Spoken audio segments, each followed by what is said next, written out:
Welcome back to Thinking Critical. This is Wes. It's time for the best damn comic book YouTube and podcast and all the interwebs. It's time for the Comics Aficionados live here every Saturday at 10 a.m. Eastern Standard Time, 7 a.m. Pacific.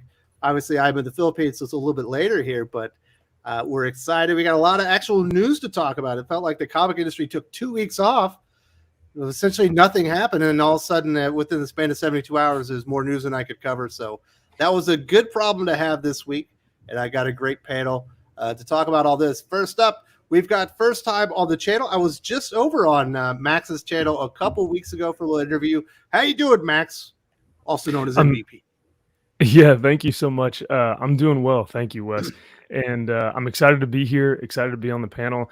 I've been watching you guys for a while now. And so it's I'm honored to be able to talk with like-minded people and just people who appreciate comics for what they are and what they've always been and what they continue to be. So I'm looking forward to it. Absolutely. And Max is a man that knows how to put things on target. You know, not a former Marine, once a Marine, always a Marine. I'm sorry. Yeah, no, that's fun. I was, as we spoke about in our video, I was an artillery officer. So yeah, we can either, put rounds down range, put it on target, or we can take out an entire grid square on. So it was a lot of fun, but good to be in the world of comic books and out of the military, So yeah, a little less stressful here sometimes. 100%, yeah. Also, we've got coming in just from ECCC, we got Joe Corallo, award-winning comic book editor. I don't want to sell you short, comic book writer. How you doing, Joe? Thank you. I'm all right, Wes. How are you? I'm good. How was Emerald City? Was it good? Yeah, it was fun. I don't think people were anticipating, since it was so close to Christmas, there were more people there to get like tchotchkes and gifts for people for the holidays, and not as many people there to hear pitches on indie comics and stuff like that. So I think some people were a little disappointed in like the Artist Alley area because of that, but overall it was a pretty good show. It felt like there's more stuff happening there than even SDCC. Obviously, that was the prior week prior, 1 or 2 weeks prior. Oh yeah, no, it was interesting, and there's all sorts of stories I probably shouldn't talk about. Oh yeah, we don't want to go into those. I saw the pictures, Joe. You don't want to talk about that. Oh my god. Also, who we got? We got Jerome, music producer, comic book lover, and fan favorite Jerome. Everyone's always asking, when's Jerome coming back? Whenever. I think we were supposed to link up, and I just had to I think I just went to the doctor or something like that, right? And then with school and the holidays coming around, so I might have got jammed up, so I couldn't get to you. But I'm here. We are here. We are here and ready to go. Absolutely. Also, we've got from PopeyeCulture.com, Batman aficionado himself, the man behind DC Comics, Josh McDonald. How you doing, Josh? I'm doing well. How are you? What's up, guys? Doing excellent. Yes. In the world of YouTube, we call Josh a ringer. You bring him in here so you don't sound stupid. Do all the heavy lifting. I don't know about that. You might have the opposite problem there. I was about to be like, y'all don't want to talk about these ECCC drama things going on, but I'm like, yo, Joe, let's fill everyone in. What happened? I definitely got stuff after for you guys. Maybe I'll be able to sprinkle some stuff in, but we'll see. And speaking of Comic Cons, if you are at E2 or C2E2 in Chicago, our good friends from Comics Elite are there. Drop by and say hello to Drew. Obviously, he's on the Comics Elite on Comics Aficionados quite often. We do the best comics of the week. This week he won't be here for that. I do have a ringer for that one, and say hi to Sean, the man, one of the men behind Artist Elite Comics. That's coming up. We had the announcement out there, so definitely go see those guys. Maybe you'll run into Gervain while you're there as well. Also, last but not least, we do have the man who's been on the Aficionado since day one, the X-Men historian, the Marvel Aficionado. How you doing, Doc? Good morning, everyone. Welcome to the Doc is Right show. And if Josh is brought in to make everybody else look good, I am definitely the one here to make everyone a little dumber. So yeah, welcome. Thanks, man. Kinky says we need to close our mouths when we eat. I'm not eating. Who's eating? I don't think any of us. I are did eating. have a Hershey's Kiss before. Perhaps I slipped. I don't know. Is that what it is?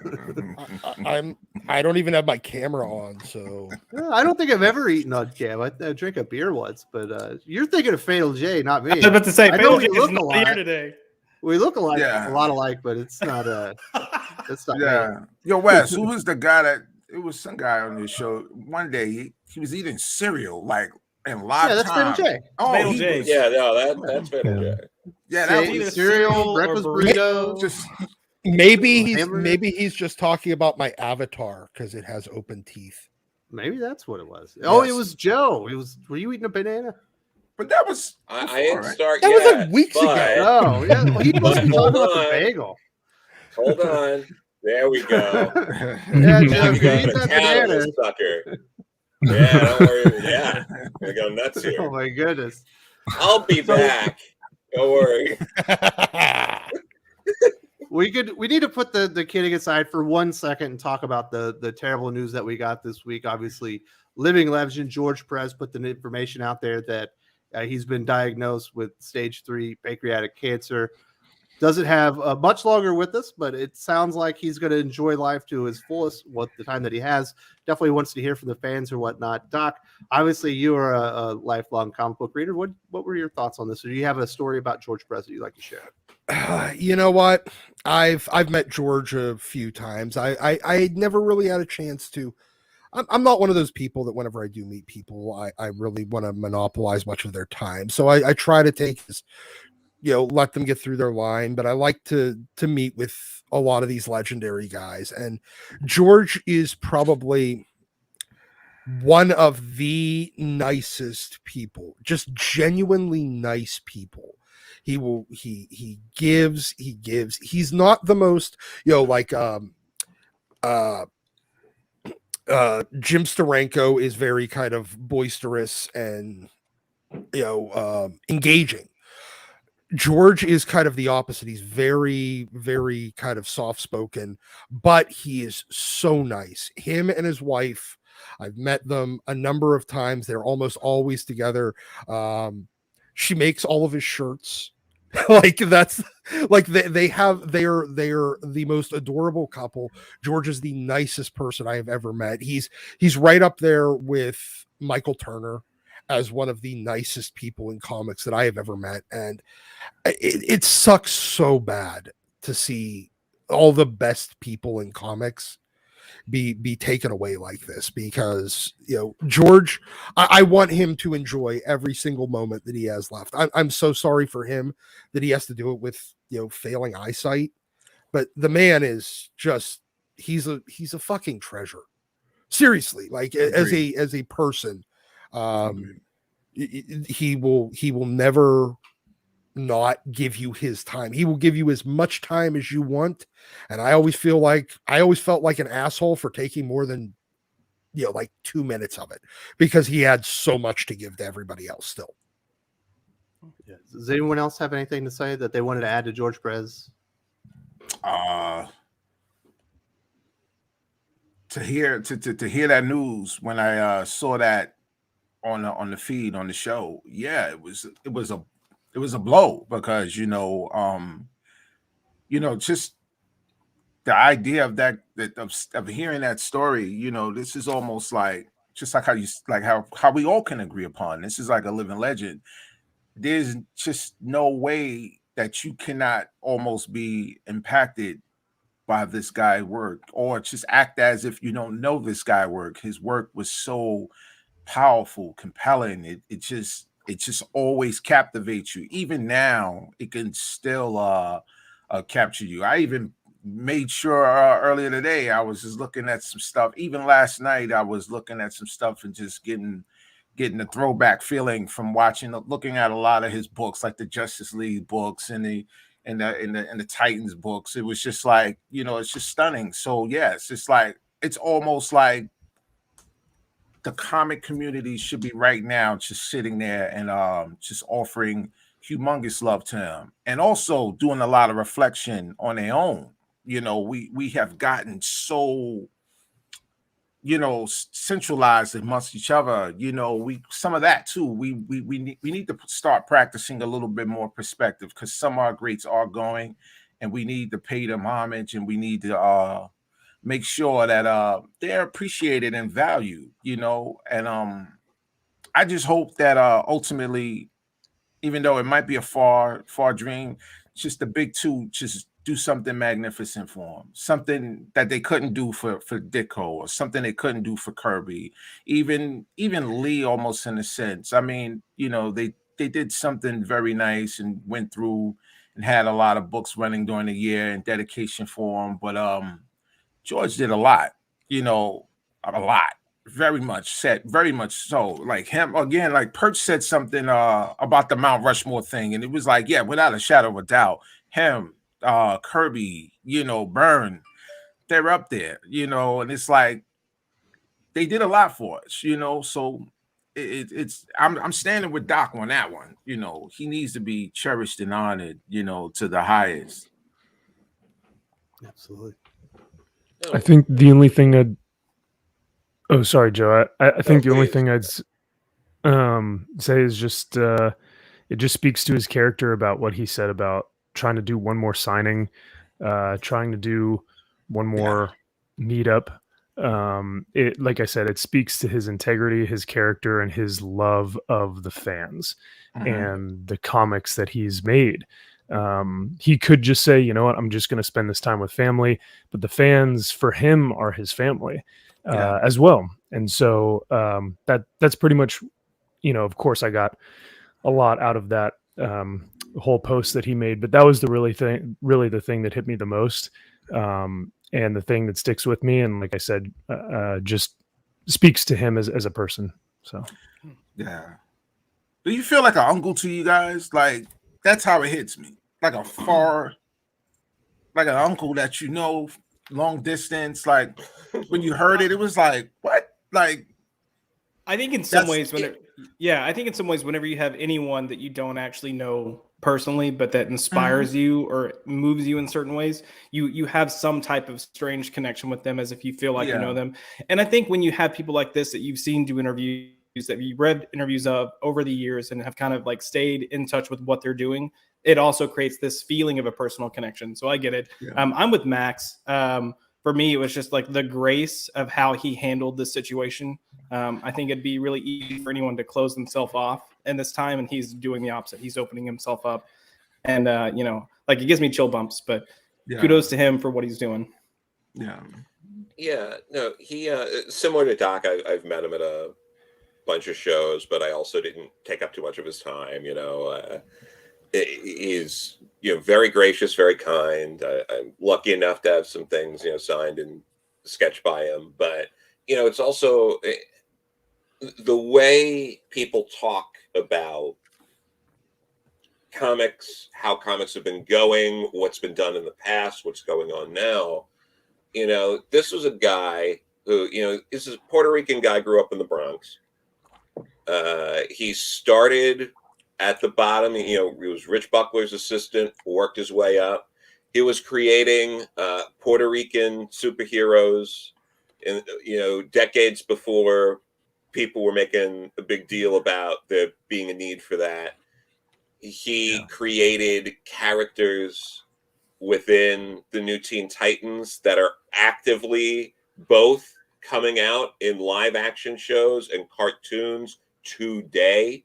Yes. So I mean, his impact, it's impossible to really see the scope of that in a short period of time. I mean, this is a guy who again, within barely over a decade, within like 12 years, he went from being Rich Buckler's assistant to the artist on Crisis on Infinite Earths. Yes. There's very little comparison you could do to other people, because I mean, events like that are never going to happen again. Like, career trajectories are never going to happen again. And that's because I was going to say, who he reminds me of, in a little bit of a way. The last person I think to really have a trajectory like that was Jim Lee, going from doing like backgrounds and like Alpha Flight, all the, like to starting Image Comics, like being one of the guys that start Image Comics. Like that's, you know, that kind of level. And, you know, George never left the mainstream though to really, I guess, maybe cash in the way he could have. If he would have been, you know what, if he would have started his career 15 years later, like if he would have been 15 years younger, he would have been right there with, you know, the Image guys blowing up the world. Absolutely. And I want to say welcome to Eric Canetti, fantastic artist. We got Tammy Smoke, Neo Star Productions, Kenneth Dowling. We've also got Federico De La Casa. Thank you so much for supporting the channel, and definitely, you know, in advance, thank you to anyone who supported the channel. You know, I know we're in the holiday season and everything, but I do appreciate anyone who was willing to give me some support, whether it be you know, giving us a thumbs up. If you want to throw a super chat and all that, we definitely appreciate it. Federico De La Casa asks, "Hi guys, do you think that Marvel DC will reprint the Avengers versus JLA for George Perez's help, the man that created the crossover of the modern era?" I've heard that there's a lot of issues with this, Joe, just because of like legal constraints as far as reprinting that stuff. Yeah, I don't know if they'll be able to do it. And I mean, I was buying that as it was coming out. So I still have, I'd have to dig, but I still have them in a box. But I mean, even if they can't make that happen, he worked on so much. There's a chance you might not have read it. Maybe you're a DC guy and you never read his earlier or later Avengers work. Maybe you're a Marvel guy and you never read New Teen Titans or Wonder Woman or, you know, God forbid, Crisis on Infinite Earths. So, you know, whatever there is out there, like check it out. Maybe you're a more recent reader and you haven't touched a lot of his stuff that he was doing in the 70s. Like, you know, check it out. If that is not an option for you, there's plenty of stuff to grab. I do think it'd be great to reprint that, and I think there'd be a good push on that, and it would do fairly well. That said, there are a lot of options to get your George fix, and you know, don't hold back. And real quick, to add on with Joe and good brother Wes, before we even proceed on, I need you two and Mr. Eric, the master teacher, you must do an introspective on this book. JLA 200. Fantastic issue. George Perez all the way. Please do a great story on that one. Everybody needs to see that book. Everybody. It's a fantastic book. It's probably, to me, is one of George's greatest books, even though it got different artists in it. If you haven't seen it, you got to see it. But it's such a fantastic book and is rarely spoke about. Make sure you guys do a story on that one. I'm looking towards that. I'm gonna be honest. Joe's the one that curates all the books that we review. I take the notes afterwards, so it's all. Joe. Yeah. I'm looking for you, Joe. I'm going to chase you down now. Okay, no, it was good. We got some good stuff coming up. So yeah, but yeah, no, looking at that. That's a fantastic one out there. Yeah. We already got Breen co-signed, so I think we're. Thank you, Eric. Thank you, Eric. Yes, yes. Here we've got Lade Kramer with the $10 super chat. Thank you so much for supporting the channel. So I watched the Video Game Awards. I saw a trailer for Suicide Squad Kill the Justice League. I was questioning why Warner DC has a game where the object is to murder Superman, Wonder Woman, etc. as Harley Quinn.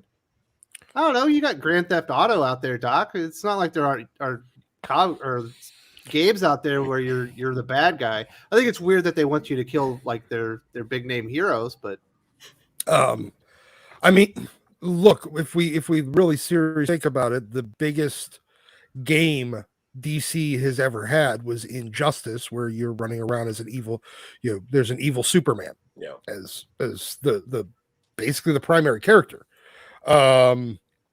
So yeah.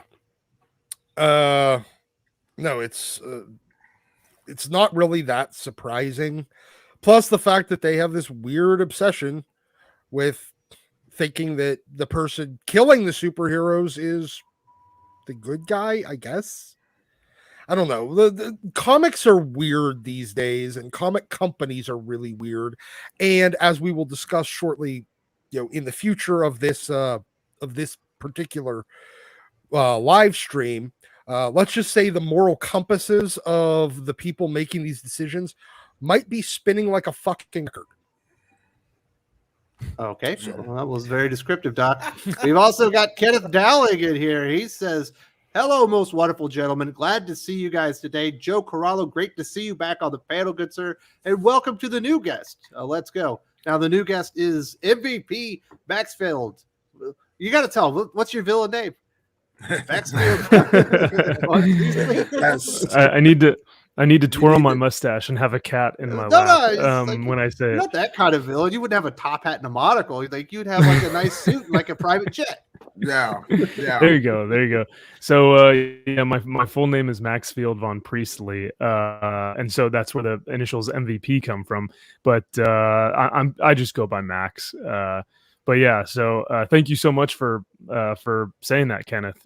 It's a pleasure to be here, and it's already like just this has been so much fun, and I can't wait to talk about all the news that we're about to get into. So it's going to be good. And if you're interested in Max's YouTube channel, it's in the video description. There's a link right there. You can go there, subscribe. He talks all about comic books in the industry and whatnot. He's a good guy. I've been over on his channel, had a little, was like 20-30 minute interview a couple weeks ago. So.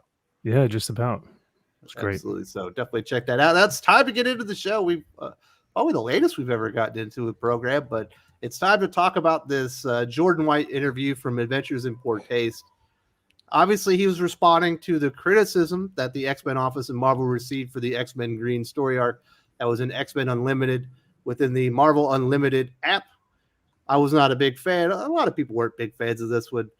I do not think that he's handling the criticism well. Josh, what did you think about it? I thought he's kind of almost, he can't acknowledge that going out in there and murdering like clerks over a plastic bag is evil. Yeah, I kind of had two thoughts. I had one thought was if you can't see the problem here, you probably shouldn't be in the position that you're in. And that's where I'm mostly leaning after seeing a lot of stuff with Jordan White. But then also it was kind of like I was curious to see if he was saying these things just to cause more stir, to cause more conversation about X-Men Green. So I'm kind of divided by either of those two ways of what his intentions are. I'm just going to assume that, unfortunately he's an idiot and shouldn't be where he's supposed to be right now. And I think Doc would continue, and I'm kind of excited to hear Doc's flavorful conversation. Josh, gonna have to get the mute. Doc 1000. It's like put Doc on it and set him loose and just stand back. If there's ever a time where we're gonna have a Doc is right segment, it's right now. And I'm right now. The moment you said my name, I was like, why are you Jordan coming White. To me first? Yes, like, go to Doc. Just toying with it. You got any thoughts on this interview? I'm sitting here like trying to not like go grab like some like Hannibal Lecter mask to like snap onto my face just so I have to shut up because I really, really, really wanted to start screaming about this. We saw that in Inferno. Right? This is absurd, and this makes a lot of sense in the way that Marvel has treated the X-Men. They think that they've made them heroes over the last few years. And this explains why, even though doesn't matter, 90% of the people that probably read X-Men Green are like, what the actual fuck do you think you're actually publishing here, you giant morons?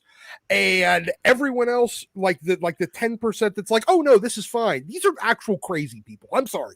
The people that are accepting of this as a heroic act are actual crazy people, and maybe you should not listen to them now. But this is the same office that for 2 years have been the screen, like people have been telling them more and more that, hey, by the way, you turned a bunch of mutants into like the X-Men, which their whole thing was like coexisting with mutants and Xavier's dream and all that stuff. You turned them into drug-dealing, racist, segregationist supremacists. You realize that, right? And they're going, no, this is fine. I'm like, no, it's not. This is really not fine. And it's the exact same thing. They have essentially all they had to do was juxtapose somehow. They think that if Nature Girl was in this comic and Curse wasn't, Nature Girl would absolutely, everyone on the planet would say she's a fucking villain. But they think that by juxtaposing her against somebody that's only marginally worse somehow makes her not the villain in this comic is absurd. This is actual, like, ethical suicide of that whole office. You want us to believe that Krakoa is even remotely, reasonable and not an evil influence on the X-Men like we've all been screaming for 3 years ago, for 2 years now? I'm sorry. Letting the murderer chick go at some point, nobody thinks, hey, you know what's a proper response to a turtle with a plastic bag over its head that kills it? I'm sorry, that's an unfortunate thing. The proper response is not to kill the random dude that just happens to work behind the counter at that fucking bodega. Nobody thinks that that's reasonable. Nobody. This is complete absurdity, and nobody should be reading this. But at the same time, Josh brings up a very good point. It could be nobody wants to read a fucking Nature Girl story. The ratings on it and the actual click counter on it is goddamn terrible, and Jordan White's still just trying to get somebody to read it, because otherwise Jerry Duggan looks like another clown. All right, well, let's let Doc let off a little steam. We got Kenneth Dowling.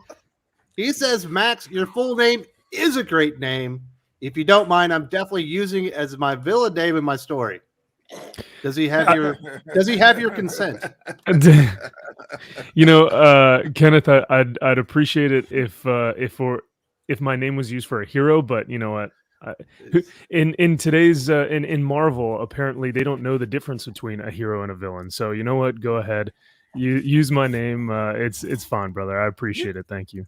Hey Joe, correct me if I'm wrong. Didn't the Fantastic Four, the 60, was it the 67 version, had the villain with his last name in it?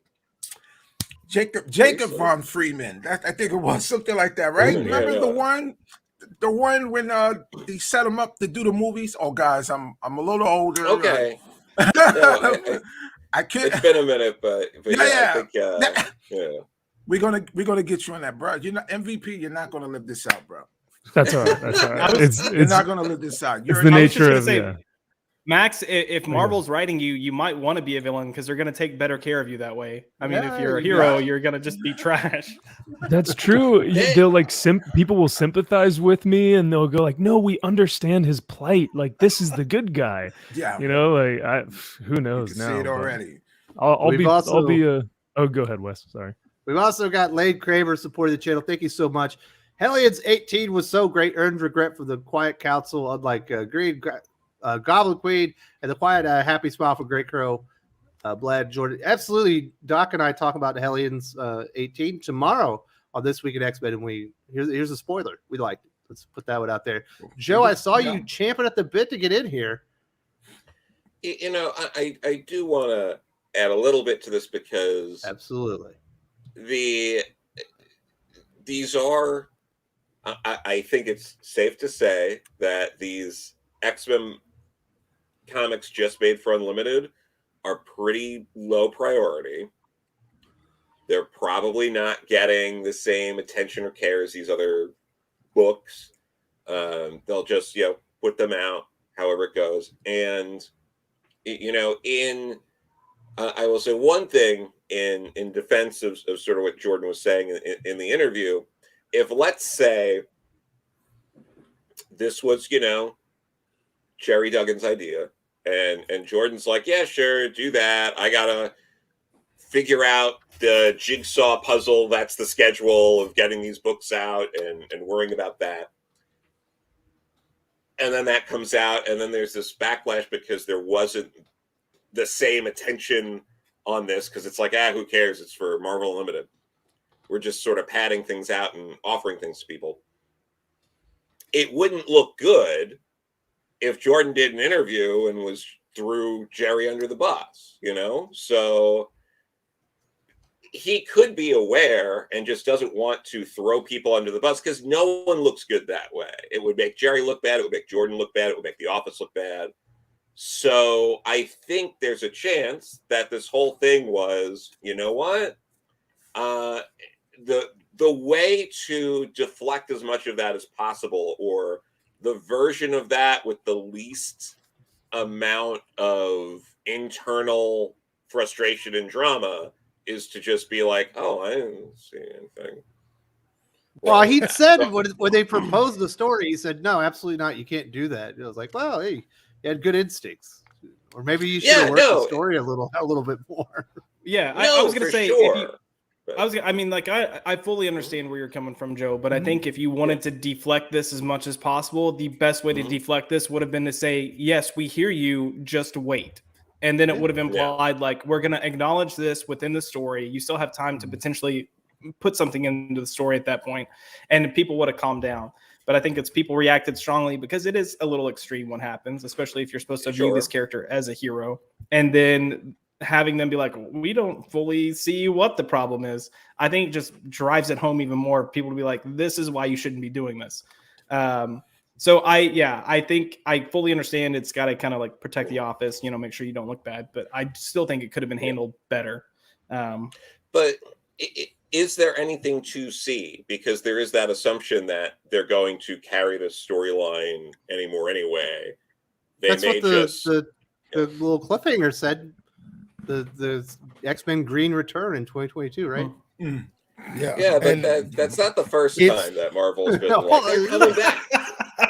Listen, Bullseye versus Daredevil's happening, Joe. I don't care what you The Target that's totally still coming out. Two's coming. I feel it.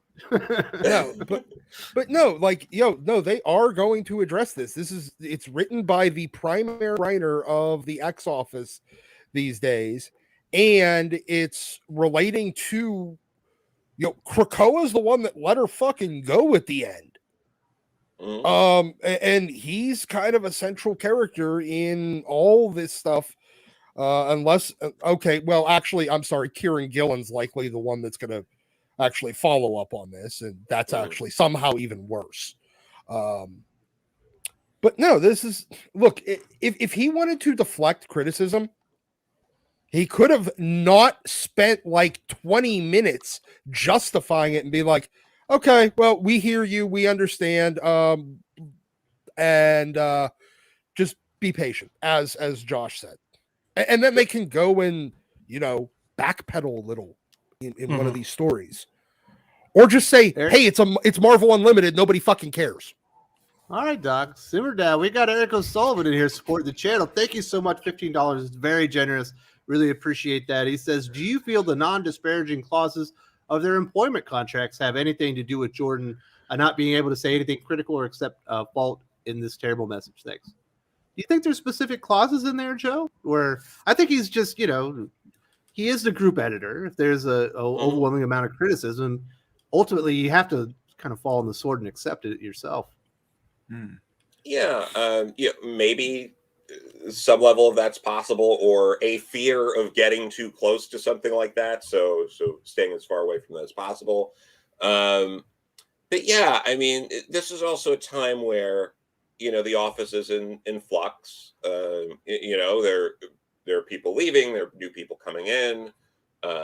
It would be hard to imagine Kieran Gillen not kind of, especially with the book he's doing and what it's about, not kind of trying to steer the ship in the way he wants to. So yeah, like there's a lot of spinning plates right now, and how Jordan reacts to that with new people coming in and being like, well, is he gonna, there's a lot of things to consider.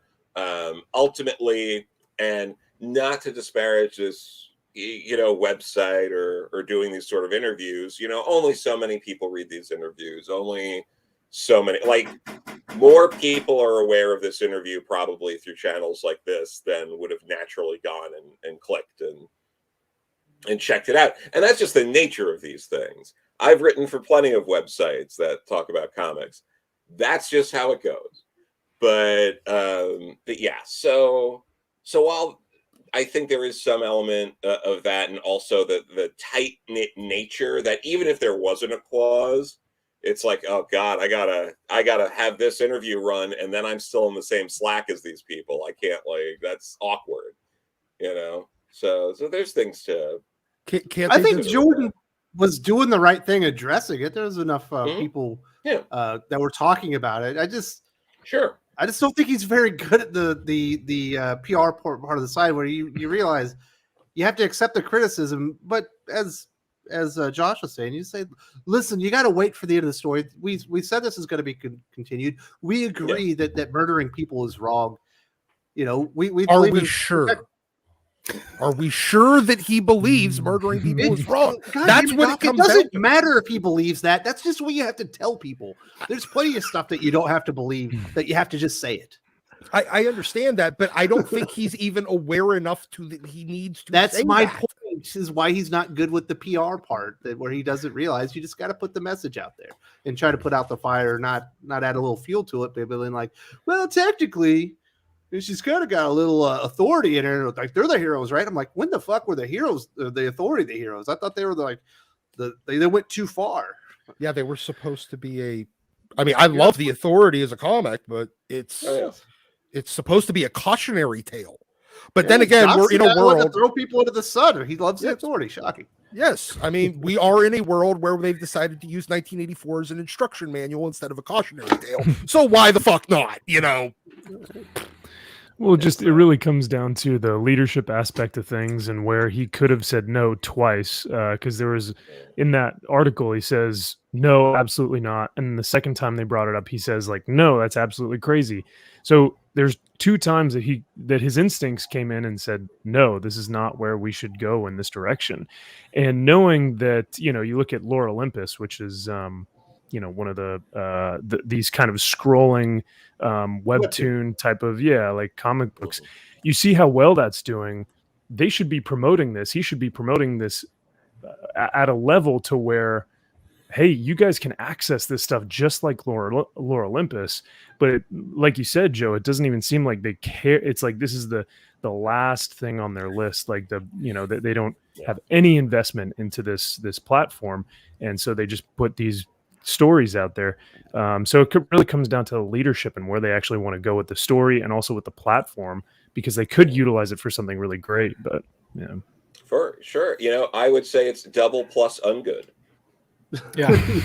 We've also got 32 flavors of Nick Weiser shouting out for MVP. MVP. Dude, Yeah. my Thank you so much for dude. joining the Yeah, Nick, great to see you, brother. Thank you for stopping by, and thank you for saying hi. Always good seeing you, man. I do love that he just ended up throwing Hickman under the bus in this interview. He's He like, did? nope. Mm. Oh yeah. Yeah. He Well, said that they said finally Hickman was laughing. I took it as like Hickman knew it was a bad idea, was egging him on. Was like, let's see how fucking stupid you can actually sound here. yeah, I mean, you give me all kinds of dumb ideas. I just don't do them, Doc. Yeah, I know. I give him all kinds of stupid fucking ideas. But no, like Hickman was just sitting there like, oh my God, I can't believe the stupidity coming out of your mouth right now. And you actually want to do this, and it's not a joke. Holy shit, you're an idiot. And but that's the justification for why Jordan, because also I'm pretty sure Jordan can't tell the difference between somebody laughing at him and somebody laughing with him. It happens. I just don't think that he came off very well in the interview as far as what he was supposed to be responded to. Probably did not help the situation, in my opinion. Do we have any final thoughts on Jordan White before we get into the other X-Men news that we have? Throw him into the sun. I'm right behind Doc. Man, it makes you nature girl. What are you talking about, Jerome? Do you want to be the villain of this story? No, you know what? Actually, I got the gist of the story from you and Perch and Doc, actually. And so then, it's our fault because we said no, from the opinions of what you guys laid out. It was just like, this guy again. No, Doc just said he wants to throw him into the sun. Technically, that's murder. I was like, you're advocating murder. You're the nature girl. No, I support. I understand. It's not real murder. It's hyperbole. I get it. I'll just mess with you. But outside, the X office, like Jordan White's a nice guy. He's got a nice family. He's very good at trivia. So yeah, let's. There we go. I want a piece Okay. of that trivia action. Yeah. I'm Right? curious. I think I got it. I don't know. Maybe if it's not just comic book trivia, you throw some movies in there. Maybe sports. I think I got him in sports. Maybe. I don't know. Interesting. He's just Yeah. got one of those, like, Mines. you know, like he just categorizes things and just has like those kind of things around. So you never know. But yeah. So So Joe, do you think he's kind of getting like trumped by people above him on some of these things? I was about to say that. Yeah. Because I I mean, think he there did was, reference twice that he thought this was a bad idea, and then it still happened. And if we've learned anything over the past year with interviews and stuff, it's how much that either writers, even group editors, just their hands are tied. Like, so. Oh yeah, no, I mean, absolutely. When you're put in a position where you're like, oh, you're gonna, you know, do this and you're gonna guide the X office, and here's John Hickman. Like, you can only do so much. You know, especially after Hoxpox comes out, it's like, okay, you guys kind of do what you want to do. Then certain things happen, and then it's like reasserting authority. It becomes a tricky situation to navigate. So yeah, I think there is a bit of that, but I think he also has the spine of a jellyfish. Well, I don't know like this. We do have this comment from Prater7. Joe, he thinks Perch has rubbed off on you too much. I There's a think couple the of meetings reason on that one. Perch and I ended up hitting it off is because we're on the same page on a lot of things. But yeah, Wow. There you go. We've also got Eric That's a good O'Sullivan saying, smash that like button. Absolutely. We got 61 That's right. likes so far. We got over 170 live viewers having a great conversation. Let Bring it everyone up. know that we're having a good time here. Sports the channel. We really appreciate that. Yes. Bring those numbers up. Absolutely. Does anyone else have anything else to say about the Jordan White X-Men Green criticism response? Boom. Thank goodness. Let's get into the Destiny of X reboot. Something that I know we're all more excited about. Joe, is this a reboot? I'm calling it a soft reboot because they are bringing back a couple of the core titles, but it's going to be a massive status quo change, and they're bringing in a handful of new titles and rebooting one of the titles. Yeah, definitely a soft reboot because as long as Krakoa is still like the driving factor, I don't think you can really say it's a reboot.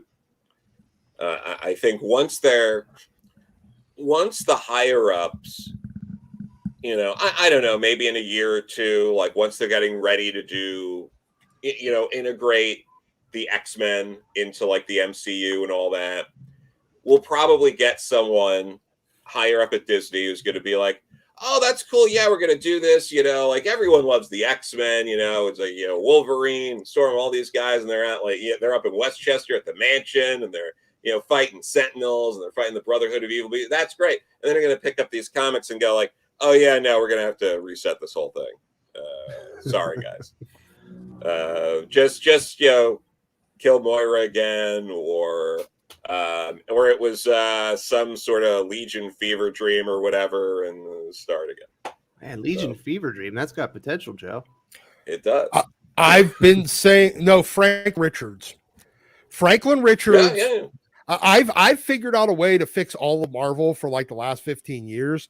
Franklin Richards wakes up from like the scroll flying fucking walrus flu, and he hallucinated and manifested everything since about 2 weeks before Civil War. There, you fixed it. I don't know.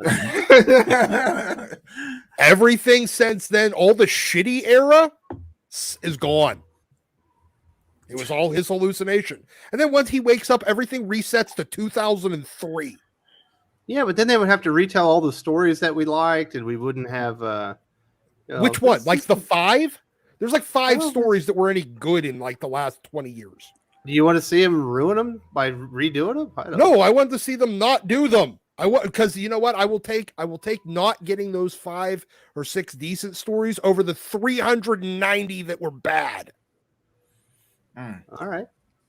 I mean, I would just say be cautious with that, because we've already seen anytime that they reboot something and take it away, the first thing they do is go, how do we get back to point B again?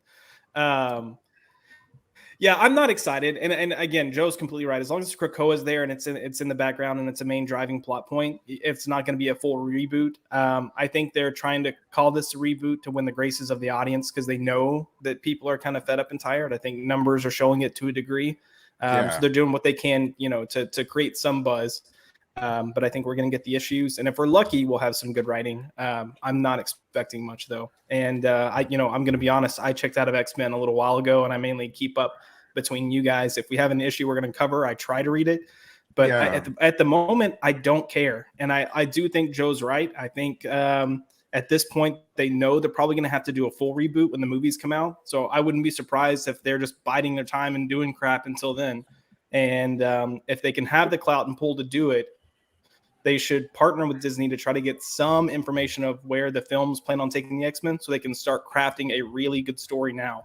And it's a few years away, but it never hurts to plan. But Josh, yes. I know that you're really into politics. It looks like Immortal X-Men is gonna hone in on the political undertones of the Quiet Council and the backstabbing and whatnot. How excited are you for this? Is this the springboard for you to get back into X-Men? No. Wow. And mainly because I don't think the writers involved understand the complexity of politics. I don't think the general audience understands the complexity of politics. We live in this environment where everything's like black and white, but for strange reasons, and we're going to call people a Nazi or racist or whatever, instead of trying to understand why people believe certain things. If it delves into the why, if we make this a character type thing and we're trying to understand what motivates people, why they made decisions, why they believe this is the right decision, and then show both sides, heck yeah, it could be good. But I'm definitely not holding my breath. Especially with that company. It's with like Immortal X-Men and all that with Gillen. I mean, I'm probably going to give it a shot. I do like almost everything. Not almost. I like a lot of what Gillen does. Unfortunately, one of the things I liked the least was when he did X-Men years ago. But Josh, I really. Josh, was he the writer on the X-Men when they were in San Francisco? Yes, he followed up Fraction. Okay. I mean, hey, we can look at it and say, hey, we already read this once. Fucking X-Men as supremacist segregationists on a fucking island. So Joe, we already read it once. So Joe, by Kieran Gillen. Yes. So Joe, go ahead. Go ahead. No. Go, brother. Go. So Joe, you liked his run on that when he was there, when they were out there? I didn't like that. I liked his journey into mystery with the Young Loki and Young Avengers, what he did with that. Okay. I liked like Wicked and Divine, and I'm enjoying Once and Future. So there's plenty of stuff from him I like. There's a lot of stuff I think he does really well, and it wouldn't be the first time someone comes back and does a better job. Yep. Than when they initially did. I think that the big example that I think people go to is Paul Levitz had his first run on Legion, left for like a couple of years, came back and did the Great Darkness Saga. Yeah, hey. That's a lot of pressure to put on Gillen. No, I think it's a fair statement to make, though, because I think some of his greater successes have come more recently. So it wouldn't surprise me if he's gotten just more competent and more confident as a writer to come in and say, like, all right, no, this, and a lot of times as writers, I'm speaking to me personally, I feel like I'm more self-critical than people are critical of me. So if I can pick up what I thought was bad and what I thought was good and lean into the opportunities and improve those, I mean, there's definitely a good chance we could see that. Just overall, anything that comes out of X-Men in the next year to 2 years, I'm probably not going to be excited about. Well, sure. I think Kieran Gillen is, there's one way in which he's going to be very suited for this book. He's very, very good at writing boring fucking talking head comics. He can't write action for shit, but a bunch of guys standing around bloviating about nonsense, he's pretty actually not that bad at. But he's also, he's the mop up guy for Marvel, really, to be perfectly honest. When somebody comes in and entirely breaks something and doesn't have a chance to put it together again, Kieran Gillen is the guy to bring in and turn it into something that nobody wants from the pieces. He did it when Fraction broke the X-Men. Because, look, let's be straight. Fraction broke the X-Men. Everyone else has been just poorly reassembling it ever since. Starting with Kieran Gillen, and then Jason Aaron, and then Brian Bendis, and now to Jonathan Hickman. Sorry. That's what it comes down to. Now, Hickman came in and was starting to try to build something new, but he was still in that rip everything apart phase. So it's all just a bunch of broken Legos on the ground, and he never had a chance to put it back up. So now they bring in Kieran Gillen to reassemble it into some abomination that no one ever actually wants. Hopefully, it gets a little bit better than what we got now, because what's fascinating is that I think, Doc, you've seen that too, even on Twitter. Sometimes when we have these conversations with peers on there, sometimes like it's fascinating. People are more attracted to the books that have nothing to do with the whole idea of the Hickman vision of some sort. I engage with people who are more excited about Sword or Legends, Children of the Atom. I'm like, what? Are you kidding me? These books they don't even have any relation to them. They're just boring. You could erase those books. I was just engaged with someone who really likes the X Factor run, and I'm just stunned. I'm like, that book, it didn't have to exist. No. You were almost there. It shouldn't have existed. It shouldn't have existed. I just couldn't get it. It was like I don't even understand. The trial of Magneto is really an extension of that book. You have a bunch of people that want to read X-Men that don't like X-Men. And then they want it to be not X-Men, so they'll read X-Men. And they'll like their Children of the Atom. They'll like their X Factors. They'll like the Vita's New Mutants book. Honestly, even the whole New Mutants book. It's been a fucking train wreck since the beginning. It didn't really need to exist. I think maybe after the 7th issue or something, like when they were in space or something, it was okay, but it's 20. What is it, like 21 issues in? It's like I'm not getting the thrill from it. That's why everyone loves the Hellions so much. The Hellions was the book. It was like, look, this is something more that like an X-Men book. Yes. Even X Factor waved off a little bit, but you know what? Not X Factor. X Force. Yeah, X Force. Yeah, even that. But it was, it was a lot missing. They just moved away from the idea of what Hickman was trying to promote, and I think that's where when the soft rubric come into play, it's like that's why you're not with hardcore fans are not too engaged or excited about this, because they already strayed away from it. They strayed away from the shot, particularly, and we know where it's going to happen. They're going to probably move away even further. That's why another thing, when Hickman comes into the books, like how you did in what was that? Was 20, the one with Nimrod on the cover? You feel it. 20, you literally feel. Wow, this is exactly what I read in the limited series. This was missing in the entire series.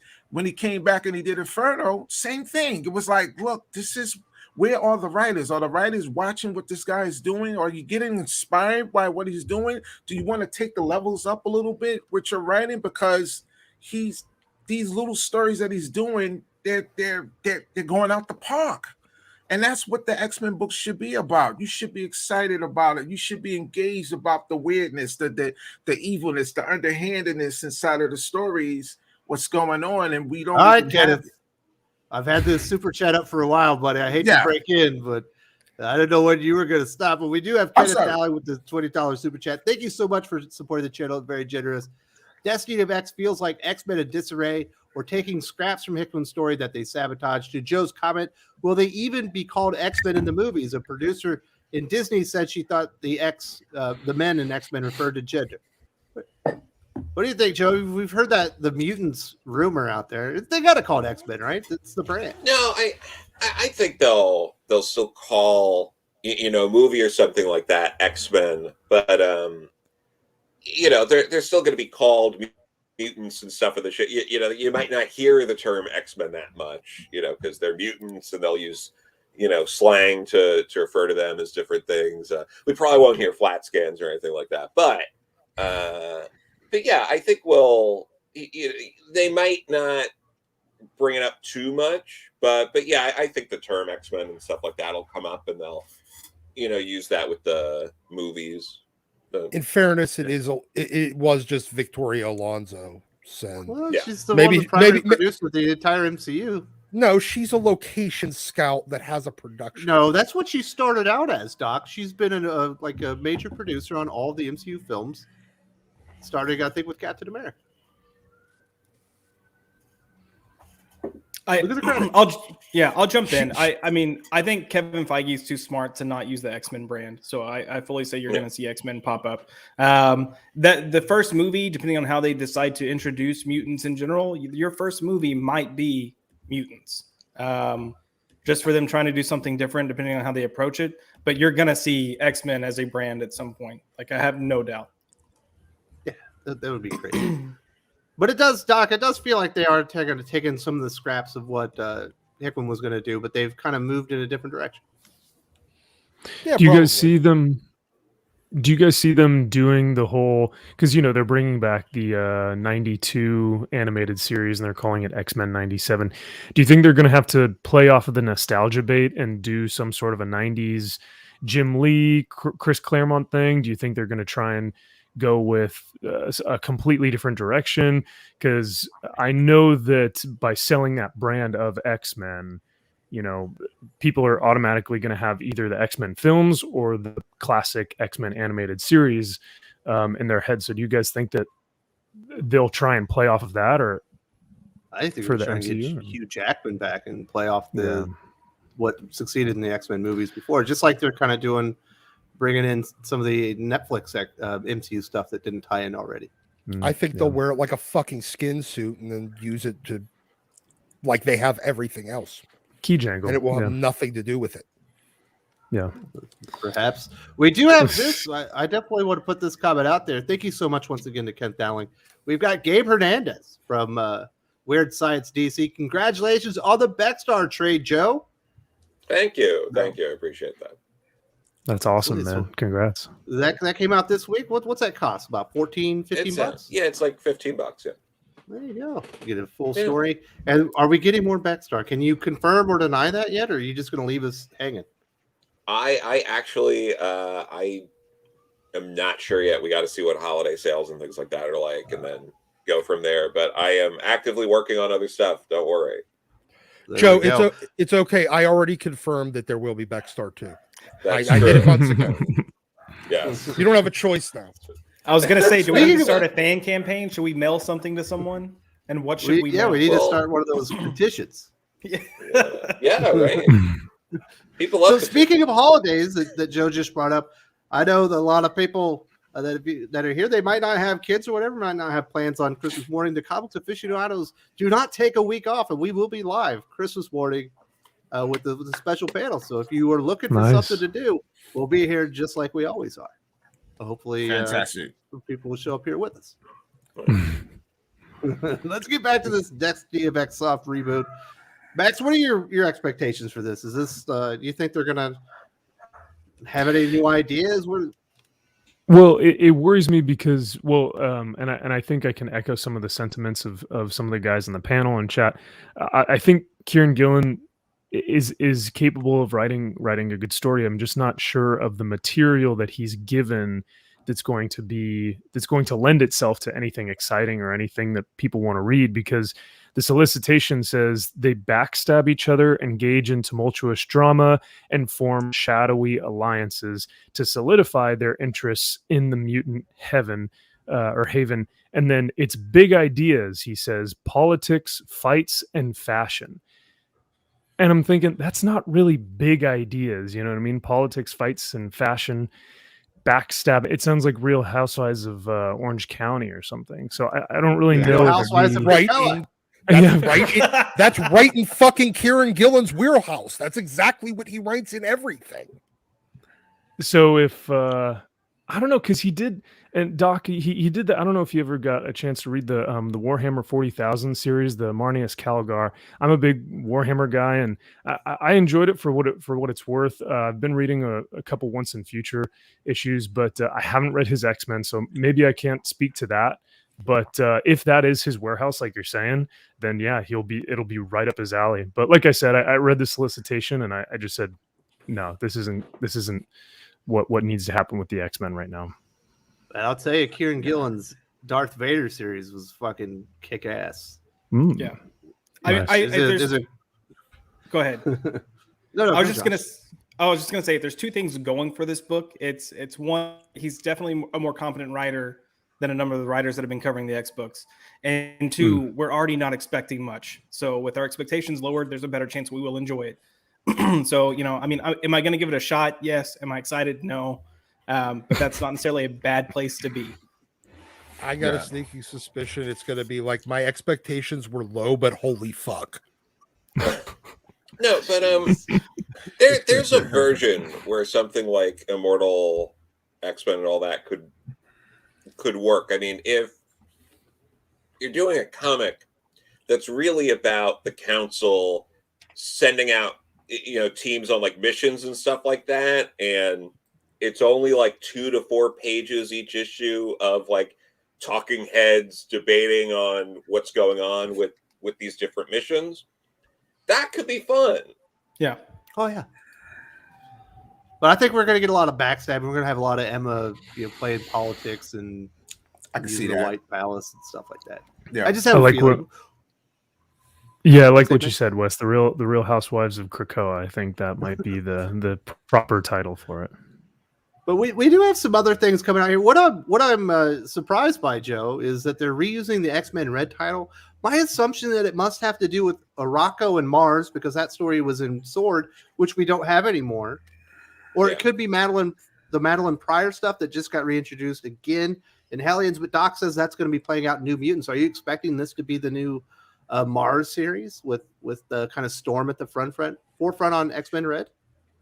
I would think so, based just on what they've been saying, because I feel like we've been hearing for about a year now that like Storm's coming. We're going to do a lot with Storm. She's going to be a centerpiece of all of this. So it would be weird if it wasn't, I think. Do you think that'll be Al Ewing still, or do you think they're going to get a new creator for that one? I don't know. I mean, because Al Ewing still seems to be involved, so it seems like you'd stick with Al Ewing on it. I think their issue is like, because it's a lot of rearranging chairs. It's a lot of similar creators. I mean, they're still using a lot of the same artists and all that as well. But, it's that numbers game of, you got to go back to a number one, refresh the line a bit. So I think it's more that. And X-Men Red, like, if you're trying to sell something and you see a book that's Sword, and you see a book that's X-Men Red, and you're like, which one's the X-Men book? Like people, like Sword was an odd choice for a title to begin with, because that put a lot of probably stress on retailers to be like, yeah, I know it's called Sword. It doesn't sound like it has anything to do with X-Men, but it's an X-Men book. So As far as range and decks, like T.D. Howard is definitely going to be like the Knights of X, right? Or that's just going to be Excalibur with a new name, right? that Yes. that is almost certainly that, yes. Yeah. It's so I think they're just want to get the X name onto all the titles. I guess. Yeah. In an essence, that makes sense. Yeah, I can see that. I can see that being a suggestion from marketing or whatever, to just be like, hey, let's take this opportunity, refresh the line. We're going to have people like Kieran Gillen and Steve Orlando, who are creators that, certainly with Kieran, that I think has a more broad name recognition than some of the other people involved. Steve, to an extent, I don't think to Kieran's level at all, but kind of be like, hey, look, we're still all in. We're still bringing in, you know, top talent. That's how they're going to market it. And yeah. And anybody that thinks Kieran Gillen and Steve Orlando are top talent needs their talent evaluation checked. Oh, Kieran Gillen's a name. He sells comic books. Cy Spurrier's a name too. He's still nothing but a hack. Oh, Cy Spurrier's Way of X was actually pretty good. It doesn't. He's going to be doing Legion of X, right? Hacks still do decent work from time to time, but most of the time they're just hacks. All right, we got Eric O'Sullivan. Thank you so much for supporting the channel, and thank you to everyone that's contributed and supported the channel today. I'm sorry and hate to sound boorish, but I think too much feminine energy is ruining X titles, fashion drama. Oh, sheesh. Well, I don't think the fashion show within Hellfire Gala was a good idea, and I don't like hearing about more fashion coming into it. There was definitely some manufactured drama. If you read that X Factor series, it felt like Kardashians, but in an X-Men comic. It wasn't good conflict. It was just people kind of yelling at each other, giving out their pronouns and stuff. It's kind of strange. I don't know, Josh. Is there a feminine energy to the X-Men titles right now? I mean, I guess you could say it's a feminine energy. I don't think the problem is including these elements. I think the problem is over focusing on these elements. They made it too much of the priority. I think in general we always kind of like the allure of newer costumes or something different. And had the Hellfire Gala been one issue like it was supposed to be, it would have been a fun, like, here's something fun, enjoy it, thanks, and move on. And people wouldn't have focused on it as much. As far as drama is not a bad thing. What we're getting is melodrama that seems like it's targeted for like children or teenagers. So I think it's the understanding of how to utilize these elements and bring them in. And if they can sit down and figure that out, it would be okay. But yeah, they put too much of a focus on both of these, and they unfortunately did it in not the best way. Yeah, I like that X-Men, when I think like feminine energy in X-Men, it's kind of always been there. You got Storm, Jean Grey. You had like these really cool, like powerful female characters, and I didn't think they wouldn't ever say Jean Grey was a masculine character, or Storm, or Kitty Pryde when she was kind of at her apex. So I think a little feminine energy in the X-Men isn't a bad thing. No, but when it's too much, when it takes over the line, I guess. Creative, and I would even creatively. Go ahead, Doc. Oh, I was just going to say when I was growing up, I was seeing so much feminine energy in books. We had so many strong females, but it was because they were resilient and overcoming. And there wasn't this commentary of like, what is masculine, what is feminine. They were just strong characters. And if we could get back to that, and if they want to be more feminine or if they want to be more masculine, it's fine, but that shouldn't be the focus. Go ahead, Doc. I'm sorry. No, I was going to say creatively, it is very feminine push in that office right now.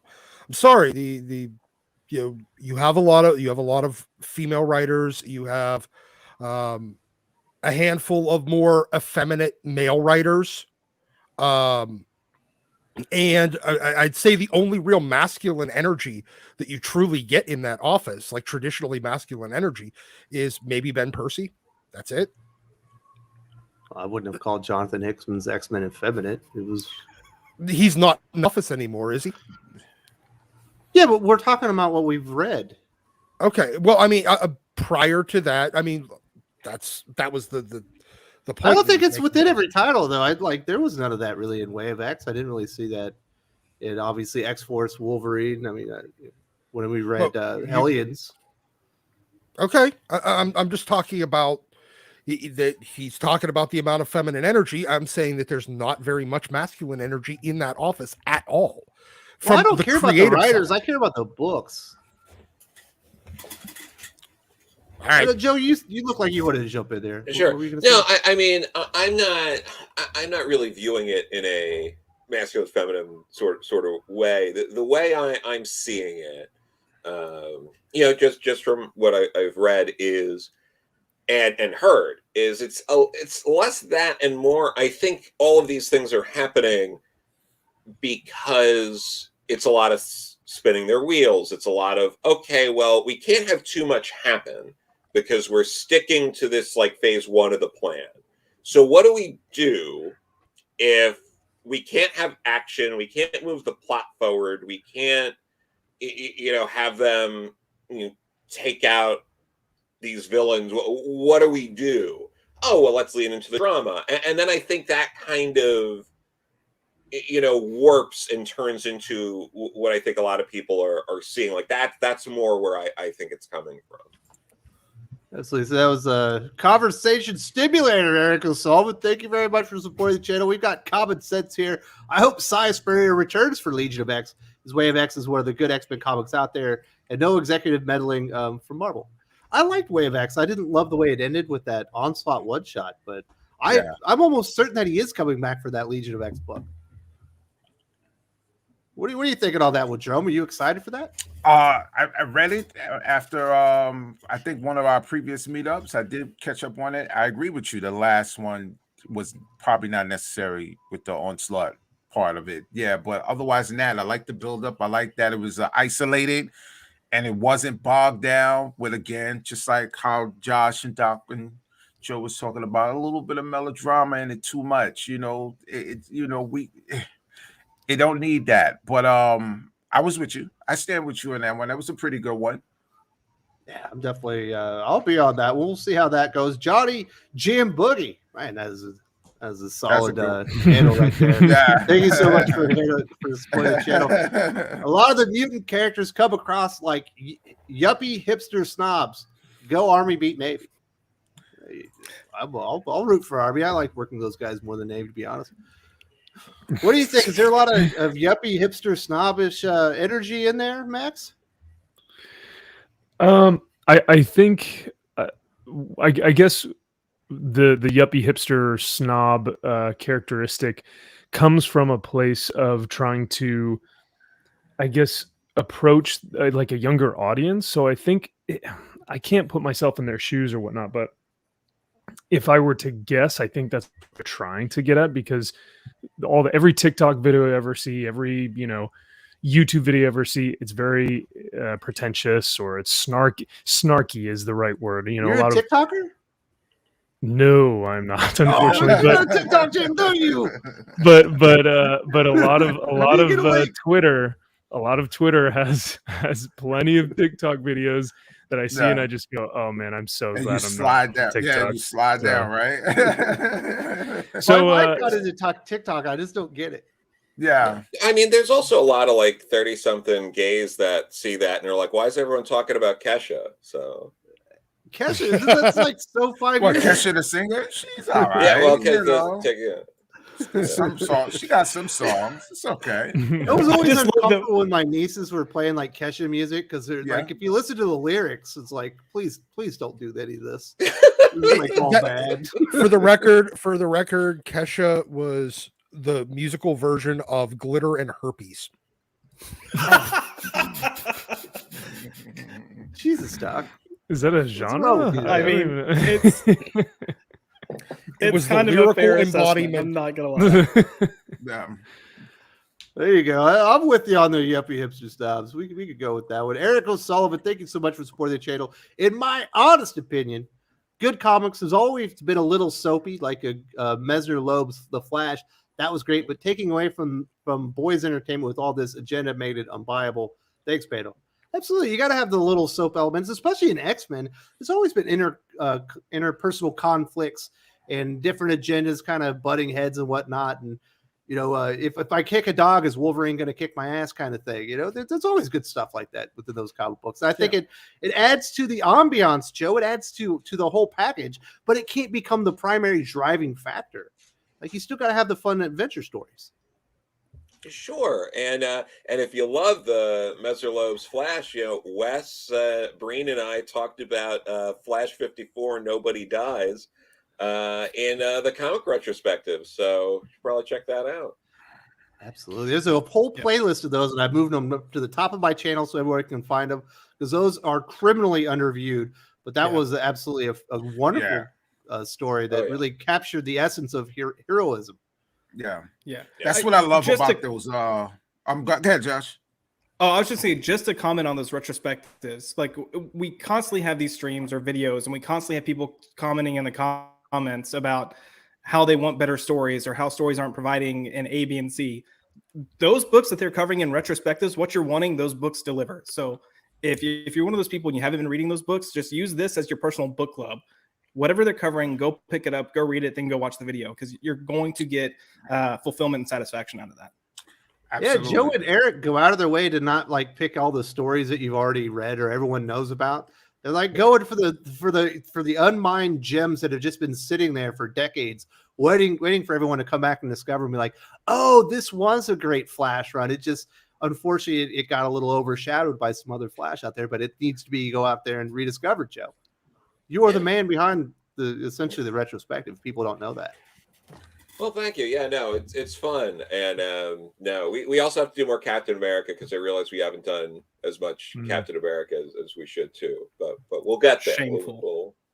Yeah, we only done one Spidey video, so there'll be another one out next week. Yeah, that was crazy. I was like, oh, we've been doing this for like, it's gonna be a year pretty soon, and we've done one Spider-Man retrospective, so maybe we'll do another. Absolutely. And we've also they're good though. We got Kenneth Dowling in here. He wants to talk to Max again. He says, since you came across as a very nice guy, I'll honor your request and use your name for a good guy. The character will be mysterious and ambiguous. If you got a hero named MVP, he's got to have he's got to be cocksure. Is that the right word? Yeah. Sure, I guess so. MVP. So can I use that for my channel now? Welcome to the channel, guys. I am cocksure that this comic is cocksure and ready to roll. That should be exactly. I like it. I like it. No, Kenneth, you're awesome, man. Thank you so much for supporting the channel and for also supporting me. Yeah, man. Well, hey, whatever you end up doing, I'm looking forward to it. So it should be a good one. I was gonna comment a little bit earlier about the retrospective stuff. I've been rereading the old 80s Wolverine run where he shows up as Patch and he's in his brown uniform and Madripoor and all this stuff.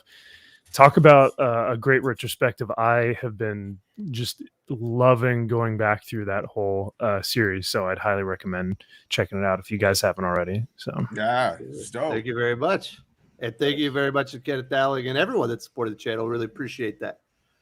I'm gonna have to find. There it is. I can turn that one off. Does anyone else have anything to say about the Destiny of X or any of the upcoming titles? What are you excited for, Doc? If there's one you're excited for, it sounds like you're not totally in love with Destiny of X. Which one do you think is the one that's going to quench your X-Men thirst? I am curious about my destiny of being an X-Men reader, because that's where we're going. That's my destiny. You're signing off again? I'm signing off permanently. I'm done. This will be the first time I have not read X-Men since 1987. So yeah, I'm fucking. What about when Claremont returns or something? I'll keep picking up Legends, but other than that, I don't. Look, Ben Percy already lost me on X-Force and Wolverine a while ago, because any talent that he had has been utterly and completely poisoned by the shit content of the rest of that office.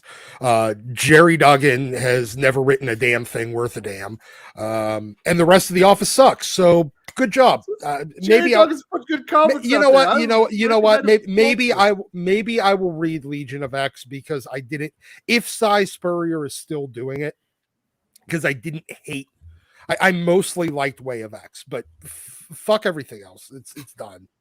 All right. Well, I'm not going out there. I was able to mine a nugget. Yeah, and no, I'm not going to Indies. I'm just fucking done with comics. Man, you need to go to Arby's, man. You will have a smile on your face, and you're going to enjoy those X-Men comics. No, you know what? I'm just going to go back to my other hobby of cars. I'm not. Nobody can go into the Arby's drive-through. Weirdos can't come in and fuck up my car hobby. Hey, are you sure? You'd be surprised. He's apparently been in the comic shops having some geek debates. I was at a comic shop where a worker tried to argue that Leah Williams was screwed more by the X office than Hickman. Wild argument. Well, Leah Williams did go on that podcast and talked about how the story arc was kind of changed, and then they canceled X Factor before it was supposed to. That's why that last issue came across so terribly. It's definitely in the driver's seat for the worst comic of the year, in my opinion. And Jonathan Hickman hasn't been quite as verbose about his issues that he had, if he had any issues. So I could see how they could come away with that assessment. What do you think, Joe? Could you say that? Yeah, no, I could see that. Like, I don't think I agree, but I get what was being said, and that podcast and all that with Leah got a lot of attention. So that was the talk of Twitter for like a day and a half. Yeah, and it seems like Jonathan Hickman, for the most part, he's alluded to a few things here and there, but for the most part, has been a team player. He has also done the Jordan White thing and not thrown anybody out of the bus, which is smart. I'm also gonna just make a guess that Hickman probably came out of this with more money. There's Just a throw chance. that out there. There's a slight chance that happens. Maybe a little bit more money.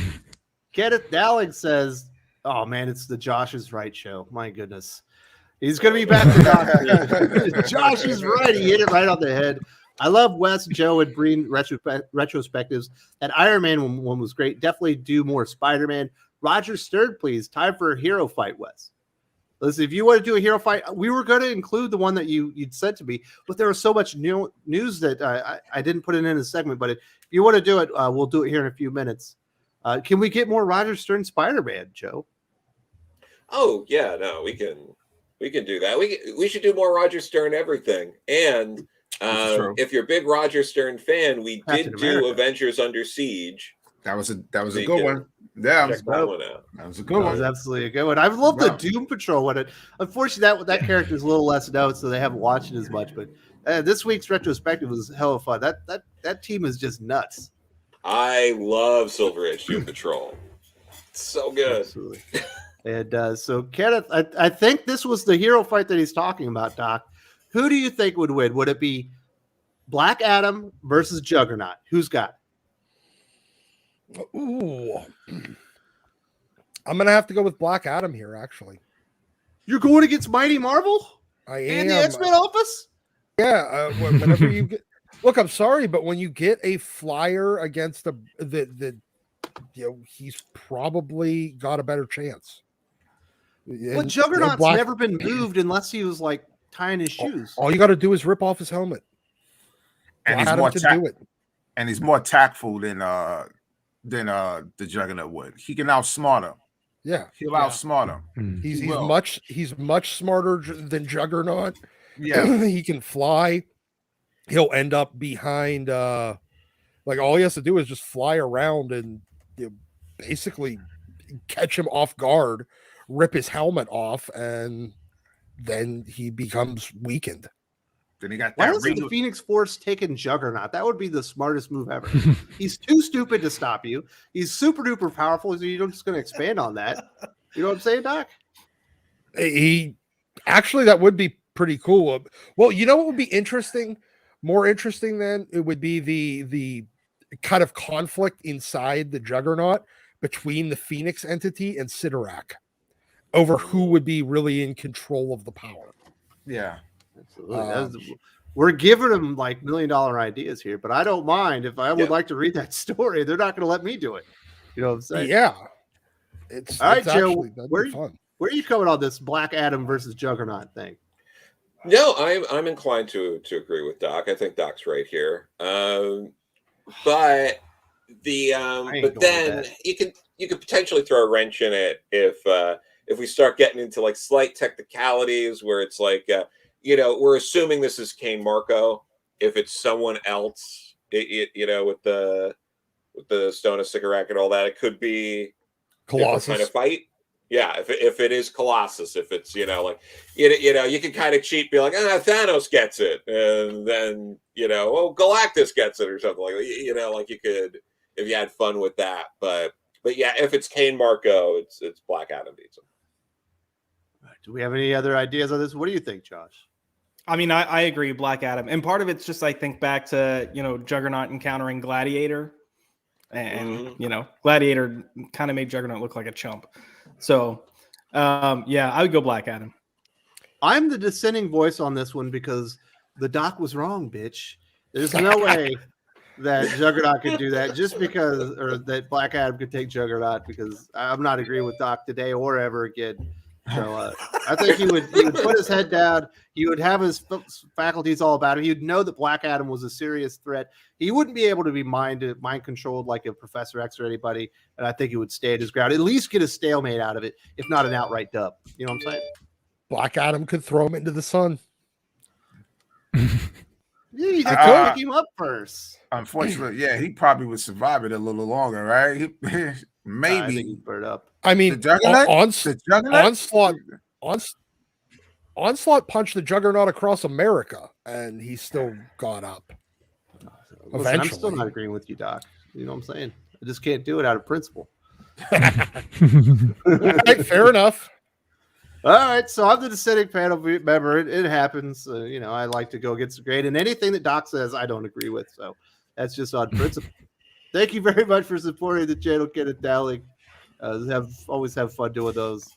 And I mentioned on that Christmas episode, we're going to have one or two at least, because you know, there's not going to be any news that week. We're just going to be talking about comics and the stuff we like. So that's going to be fun. Well, we've got 96 likes too, Mega. Yes, there's only 96 likes and 200 people on there. Come on, guys, let's go up. Yeah, give us a little thumbs up. You want to support the channel in these wonderful holiday season. Give us a thumbs up if you got it. Really appreciate that. Get the word out. We're having a lot of fun. Does anyone have anything else to say about the Destiny of X soft reboot? I think we hit that. Stop. I'll try. Stop and get some help. Joseph,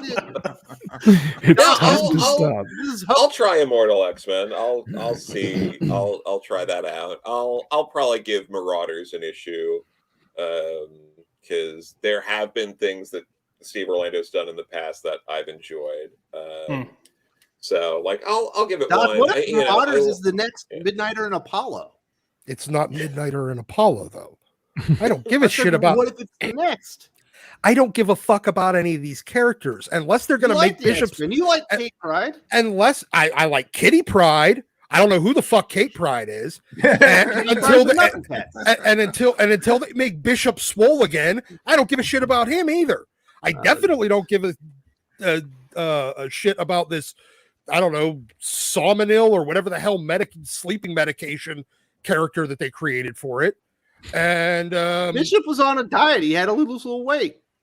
Yeah, well, too much. Go get act again, dude. Come on, I don't give a shit about skinny. Get back on the roids, Bishop. Yeah. If you ain't on the juice, dude, fix that shit. Yeah. So, Doc, what you're saying is your preference is big black men. Yes, exactly. massive jacked black dudes. Absolutely. Totally my thing. thing. We all prefer. That's why Luke Cage is a fan favorite. All right, let's get into this next. So we got to talk some DC comics. We have DC just announced. We got the hint, Josh, that we were getting Shadow War in the annual issue of Robin. And hey, I was like, hey, this might be fun. They're doing a little Ra's al Ghul kind of stuff. We got the clarification that it is going to include all the Joshua Williamson titles that he's going to be working on: Deathstroke Inc., Robin, and now Batman. Now that he's on the writer on there, I have a feeling. We'll get through this and we'll get to that kid at I have a feeling that Joshua Williamson didn't initially include Batman in this story, but once he became the Batman writer, he ended up having to kind of shoehorn the character in there. Is that kind of what you're getting out of this? A little bit, yeah. I mean, I think you're probably going to get Batman involved in some degree just through Robin. I do think a couple of things you can pull from this is you're probably going to see Williamson on Batman longer than we expected, which after Batman 118, I'm honestly okay with. I've been pretty vocal about Williamson isn't my favorite writer, but lately he's been doing a solid job with his books. The one thing that really just like turned me off on this was this whole like Deathstroke must die aspect, and I was like, dear God, we're going this route. Yeah, but yeah, it's pulling from Williamson's books, and he's been kind of building some interesting elements here, and I'm curious to see what they do with it. That is the one thing that I just I don't know. I hate this whole like someone must die element because it just carries no weight for me. All right, we're going to go back to this last topic, Chuck, because Kenneth Dowling is calling bullshit on you. And I just want to say how much I love Kenneth Dowling because he knows that Doc isn't right. And I support this message. Wait, Doc. Triple exclamation points. I like that. Put Doc in his place. Juggernaut's helmet protects him from psychic attacks. Plus, he has his own force field. This fight could go either way. It ain't that simple. You could still, it makes it a lot easier to punch him in the mouth when he's not wearing a metal helmet. And eventually you'll get through that force field. Black Adam's also magic. Force fields are really tough, man. Didn't you watch the Phantom Menace? Because it's a magic force field from a magic fucking crystal. Eventually the magics are going to counteract, and then you'll still have a very strong guy punching him square in the face without a helmet on. Man, I'm going with Kenneth Dowling on this. So I think he's got the right idea here. Nah, man, Kenneth is wilding. I said it was a stalemate, and I think Kenneth agrees with me. Wait, he can't even beat Cullen in the Savage Avengers. He can't even beat him. He can't even. No. He probably can't beat Cullen. No, Cullen. Yeah. He can't even beat Cullen Gaff in the Savage Avengers. How could he? Come on. He's having a bad day, Jerome. No, Black Adam all the way. Come on. GSP got knocked out by what's his nuts, on a lucky one punch thing. It doesn't mean he was a better fighter. You know what I'm saying? Doc, I'm riding with you, Doc. I'm riding shotgun. Doc is right. I'm riding with you, shotgun, bro. I got your back, Doc. I got your back. Kenneth Dowling is right on here, and I like the sentiment that throwing a little bit of shade Doc's way. I absolutely approve of that. Getting back to the Shadow War Batman event. Joe, this will be the third, crossover event that we've had. We've got we have Fear State, we got Shadows of the Bat, and then we're following that up with Shadow War. Now, this one's a little bit more contained. I like that idea. It's got one writer that's doing all three books. I like that idea because Fear State became in just a convoluted mess of different ideas, and nothing was cohesive. So I enjoyed that idea about it, but it's a lot of Batman events. Yeah, it's too much. Which is a shame because this one will probably fall to the wayside a bit because it's a smaller event and they've made it a point to be like, big events are really the ones that are worth paying attention to. I'm also personally, and I know it's not Joshua Williamson having any say in this, but I am so over these events that are like, you got the Alpha issue and then another #1 and then the Omega issue. It's like, no, stop. Just it's because they don't do it. They don't get a #1 issue, and that's the way they get two. Yeah. I mean, I hate it so much. I will be a naysayer on that though, and the only reason I say that is when they went into Fear State and they did Fear State Alpha. Since I had been reading everything, it was just repetitive. But I would say there was a good 60 to 70% of the people that visited Batman News that hadn't been reading everything. So for them, it set them up with what was going on in the other books that they weren't buying because of money or weren't buying because they didn't necessarily care. So I do think there is value there. But if you're going to do it, you have to make sure your event actually tells a story, unlike Fear State. So twofold. Sure, what do you think about the $7 price tag, man? That's what's got me. That's what's chapping my ass. Oof. I mean, I get two Dunkins way too much.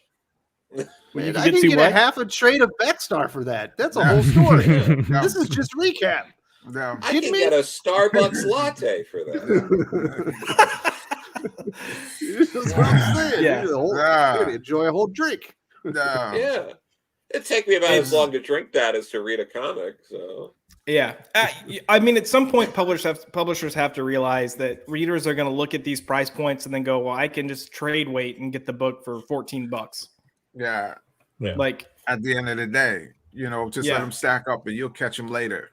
Yeah, the more that they continue to not deliver, the more people are going to be pushed to do that. Why waste your money? Like, yes, yeah. That is No, definitely the thing. And it's only like a 48-page comic. These were what we were getting for $5 just like 12 months ago. Mhm.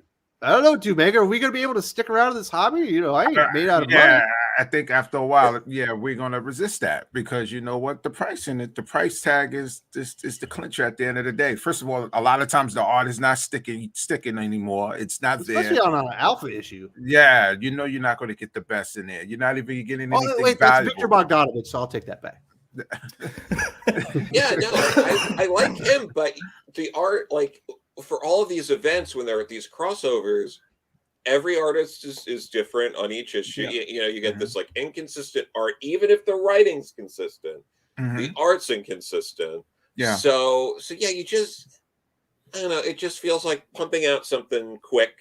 So, you know, like, okay, let's get this story out quick. But it's like, why are we pumping this out so quick? It's not like, you know, how many of these status quo changes do we need back to back to back to back? Like, Yeah. It's, I feel like you should have a status quo change like once every 5 to 10 years. And even then, it shouldn't be like completely line changing. It should just be like, all right, you've had 5 to 10 years of this direction, and it's going to take a shift and start heading this way. I don't know why they're putting everything out so fast. Because, I mean, Fear State, they started double shipping. Excuse me. And then with the Shadows of the Bat, it's going to be a weekly series. And then you're going to have Shadow War. And Wes said he likes that it's contained. My thoughts are it's contained for now. You're going to see one-shots pop up. Like you're going to. So you're saying that you think like every other title will then merge into Shadow War, not just the like Deathstroke, Batman, and I think Robin. I think he's saying we're going to get one-shots rather than tying into Catwoman, who have a new writer, tying into Detective Comics, certainly has a new direction by then. But we'll get like some one-shots, maybe like the Ghostmaker one-shot, which will have Clown Hunter, of course. Probably. Well, I hope to God not, but the Clown Hunter. I'm waiting for that punchline crossover, man. Oh Jesus! Stop speaking things into existence. I know. Yeah. We'll will it in there.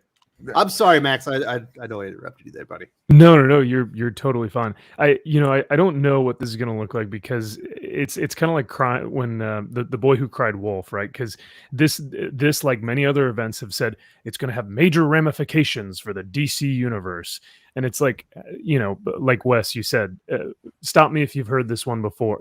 Many times is something going to have ramifications for the universe or for the continuity, and it's like, okay, at what point do people just go, I just don't, it becomes apathy, and they just leave the title, and even if they want to collect the trade, it's like, why does it even follow continuity at that point? So, and then the trade might, like you said, Josh, now the trade has all the one shots in there too, and then it's this huge I don't know, there's just with these events, you can't really follow them too much, and I honestly get my news from you, Josh and Wes, and all you guys on my Batman stuff, because I just don't have the time, the money, or the willpower to read every single Batman continuity issue, and most of them don't even have Batman in it. Oh, so yeah. Man, it's like you listened to Josh and I speaking before recording This Week in Batman for the last month. I don't have weird the how willpower that to do this, works. Josh. Oh man.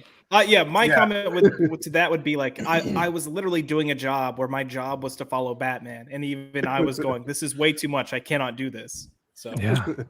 A lot of times, to stick in with MVP, you're right. He's right. Like a lot of times, like when I'm on YouTube, first thing I do is go check out, a Thinking Critical show, and odds are you guys are talking about Batman or the X-Men, so I'll catch up then.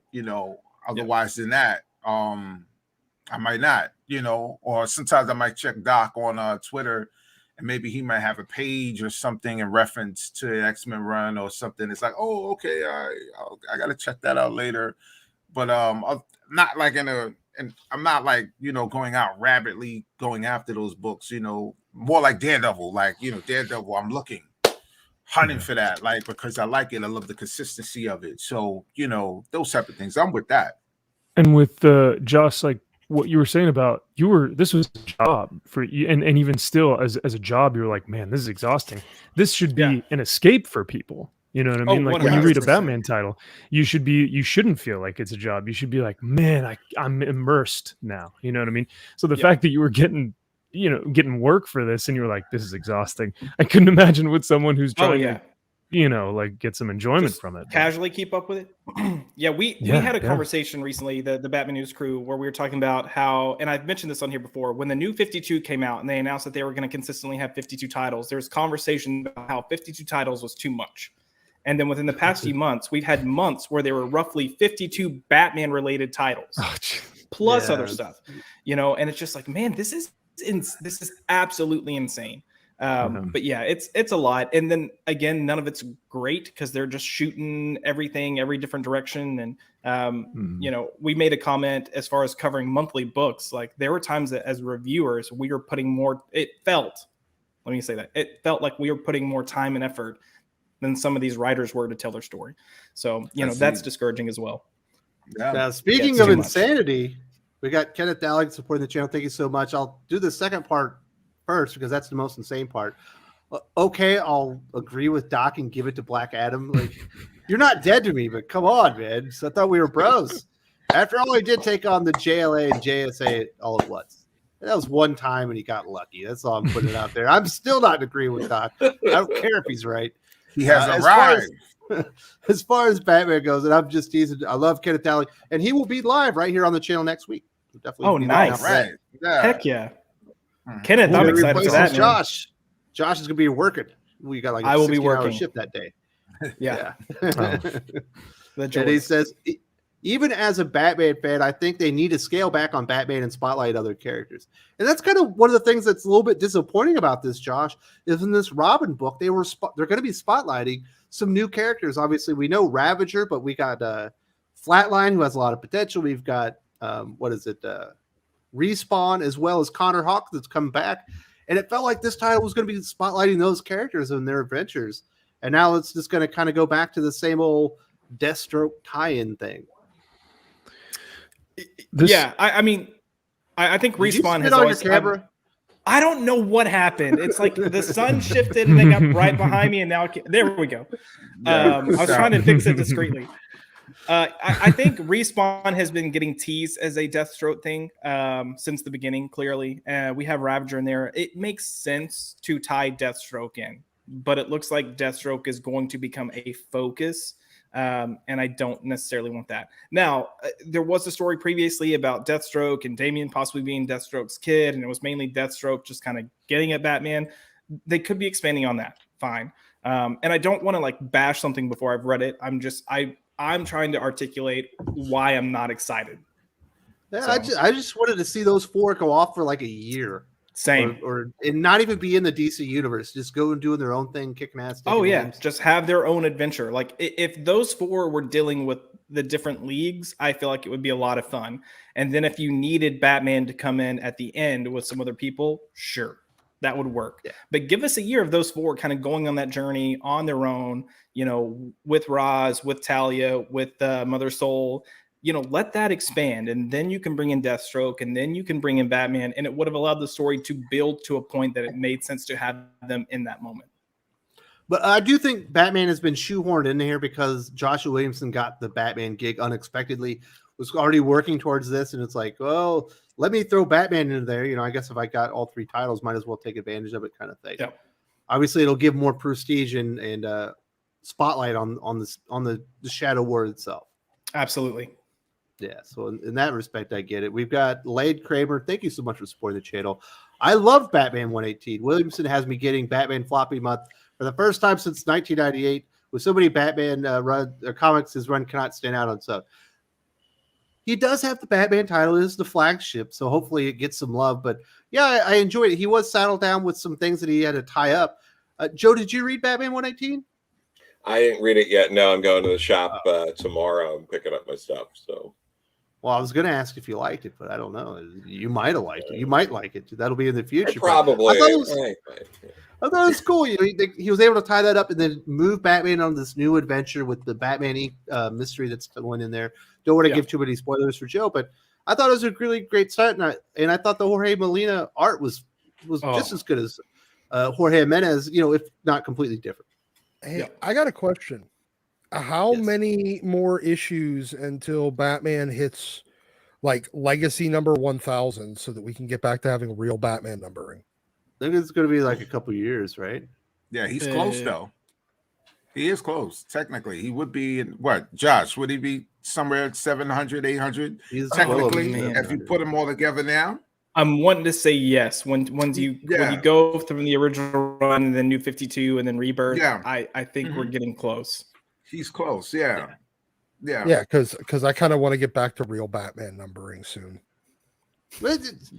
Oh well, come on, we're gonna get a reboot on this crisis. We're gonna get back to number 1. Hey, what was that, Wes? What was that? Say that one more time.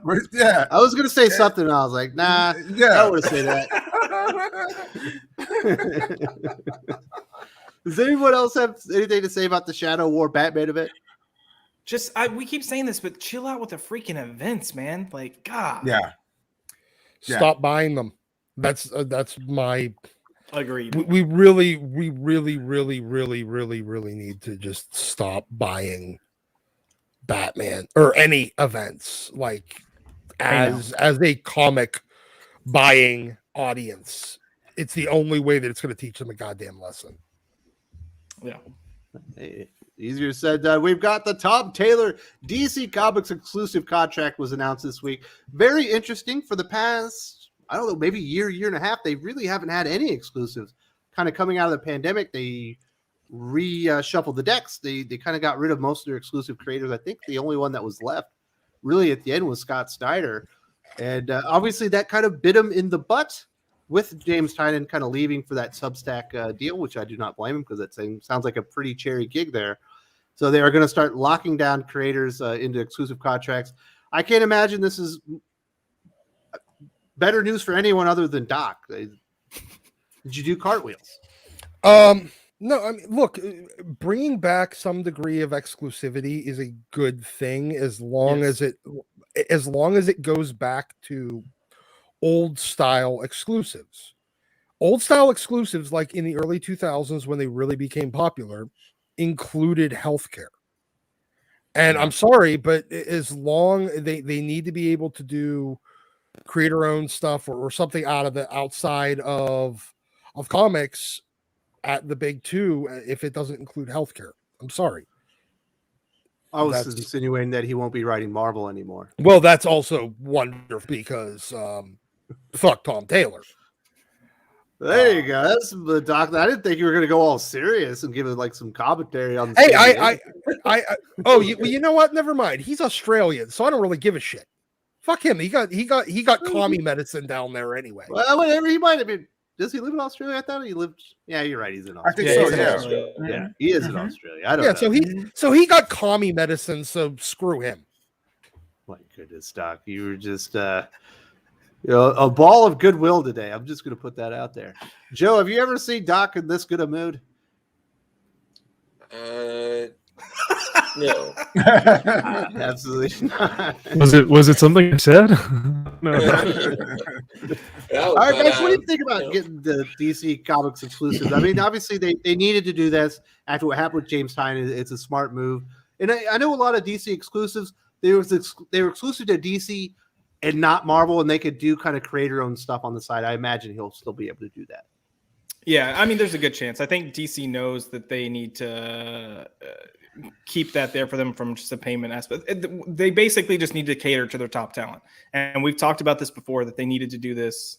So am I excited about it being Tom Taylor? I mean, if you had asked me a year and a half ago, I would have been like, fuck yeah. Oh, deceased. And then, yeah. I mean, just in general, because I think up until really Nightwing and Superman, Kal-El, Son of Superman, whatever this book is called. I'm not reading it. Yeah, like until then, his DC work was excellent, and he was for me a staple that you could rely on to deliver good work. Nightwing's been hit or miss. I blame him for some of those things. Some of those things I don't blame him on. And then Son of Kal-El for me has just been a hot mess. I know people are responding to it. I know people appreciate it and like it. I'm happy for them. It's not a book for me. Sorry, Max. I cut you off. You're. I threw you a softball, Max, and he went and grabbed it out of the air. There were people talking, and I thought you said Josh. I apologize. No, you probably had some. What you said is probably much better than what I'll ever say. So I'll add on to it and just say, I think it's like you said. I don't think Superman Son of Kal-El is for me. Obviously, the issue number 2, the panel where Superman is saying, "This is your planet. This is I'm gifting this to you. This is your thing." The writing is not what I would expect Superman to be speaking with his son about.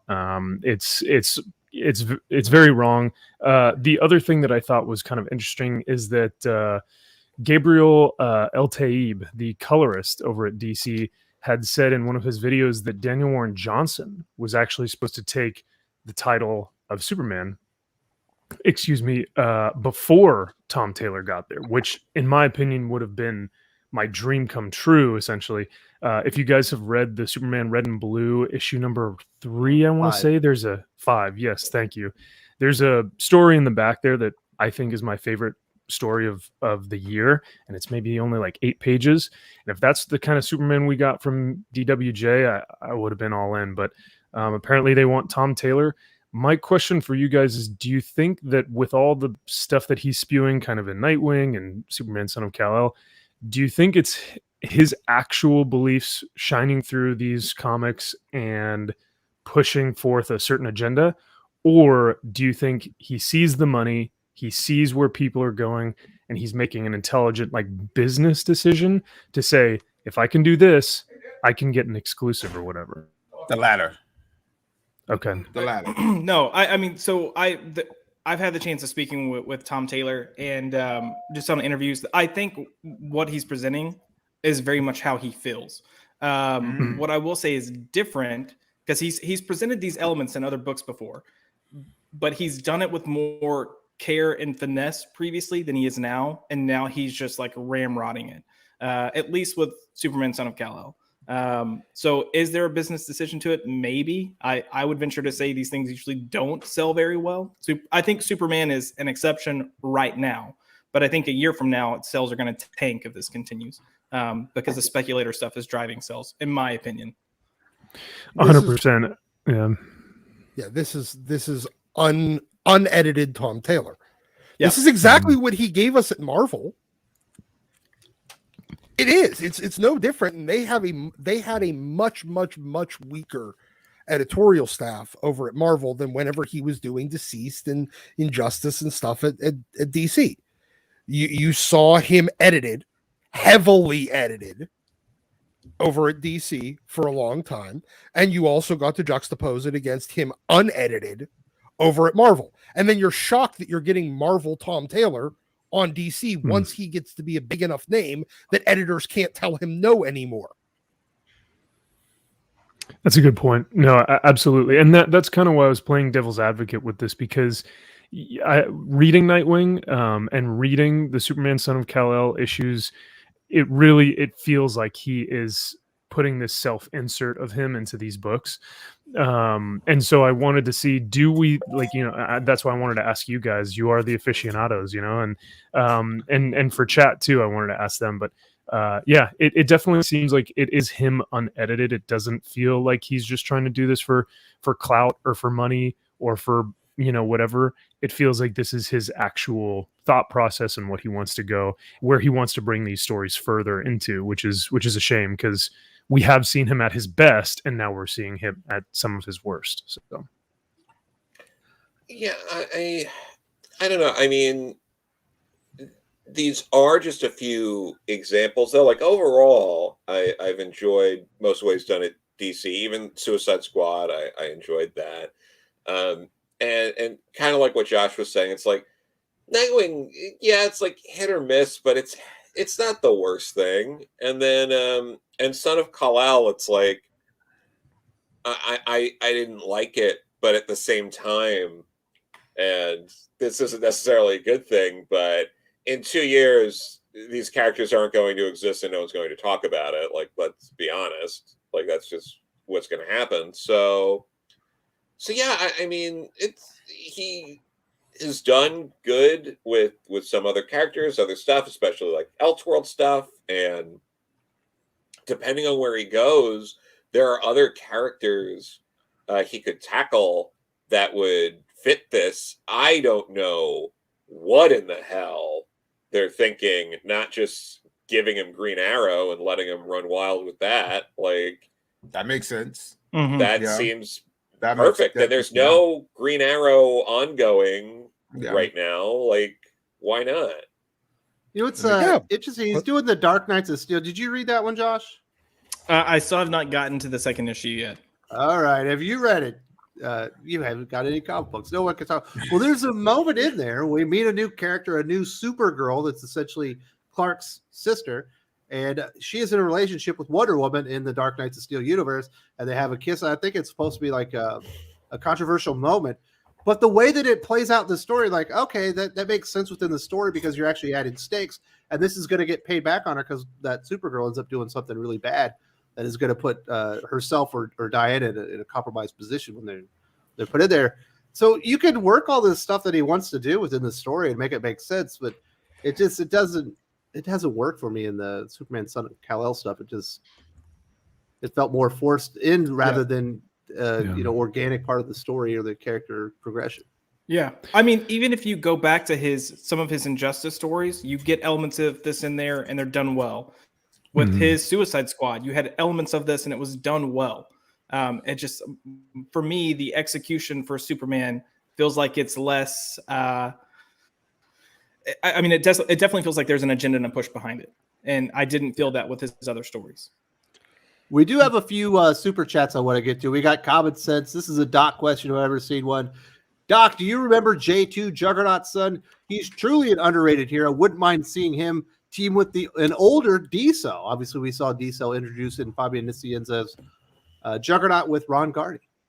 Yeah. I mean, a lot of the MC2 stuff was pretty good. I mean, you got Mayday Parker out of that. You got Juggy, the teenage Juggernaut, which, damn, there's so many jokes you could have made about that. Juggy is such a good name. I like it is. And you got the original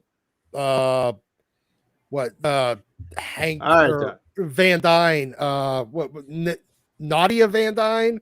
She was originally from MC2. There was a bunch of those characters that American Dream. Yeah, American Dream. Yeah. So you had a lot of those. I think whoever the hell was Elektra and Wolverine's daughter. And she was in the Avengers, right? Wild Thing. Wow. Yeah. So you had a lot of interesting characters that, look, it was the wrong time for Marvel. Had a thing where they wanted a second universe for so long. They tried it with the new universe. They tried it with like the Epic. Yeah, we're 2 hours into this. We can't I'm gonna shut the fuck up. I'm gonna shut up. And but it would be a cool thing. Except for I'm tired. I don't want a Juggernaut son in a world where there's still a Juggernaut, unless he's dead. There we go. Yeah. We got Nightmare X123. When every comic special is an event, nothing is special. Absolutely. That's one of the big issues plaguing the industry right now. We've got Mr. DC Comics. Thank you so much for supporting the channel. Very generous. What writer and artist would you use to tell the entire life story of Batman, Superman, and Spider-Man if DC and Marvel allowed the characters to progress in one run? Well, we did get Spider-Man life story from Chip Zdarsky and Mark Bagley. I think they got that one right the first time. If I were to do Superman life story, I'd want it to be Jeff Johns and with Gary Frank.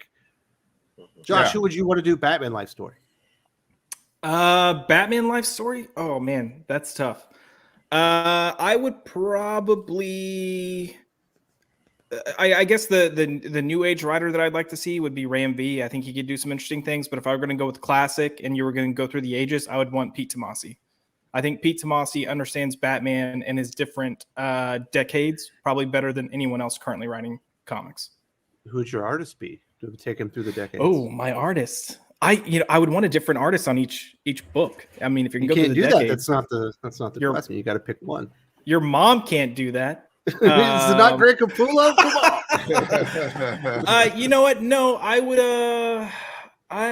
Greg Capullo could probably be a good pick. I don't think he ever would. I think he'd want Snyder if he was doing anything Batman. But I think Greg Capullo can change up his style enough that you would get the different decades, and even in Snyder's run, he saw reflections of the different decades kind of peppered throughout in some ways.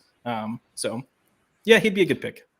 All right, Joe, I gave my pick for Superman. You know the character better than I. Who do you think would be the writer-artist pairing to do a Superman life story? And then we'll move on to the next one. Superman life story, if you could get them to do it, I'd want fantasy stuff. I'd want Marv Wolfman and Jerry Ordway to do it. Very well done. Yeah. That's why Joe's here, because he's smarter than I am. My goodness. Thanks for making me look bad. Appreciate it. Interesting. Yeah. No problem. We do have Kenneth Dalek here. I think with Tom Taylor, he is selective of which stories he chooses to express his political views. In his Batman the Detective, you don't see any of that stuff. Absolutely, you don't. That's fair. That's a fair point. Yeah. Did you go see that? With Wonderful Art? Good story. Yeah, I should have mentioned that before too, but yeah, liked on it. Yeah. So agree with that one. Very well stated, Kenneth Dowling. Do we have any other thoughts on this exclusive contract before we move into Devil's Reign? It's Devil's Reign time. Now, Joe, you have read this one, right?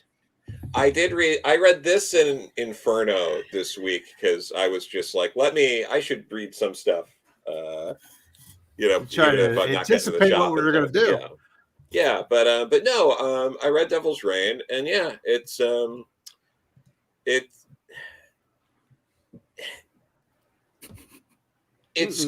good, but it's like, again, it's like reading Marvel's greatest hits, because I reread Civil War in the past year, and so much of the comic was remember Civil War.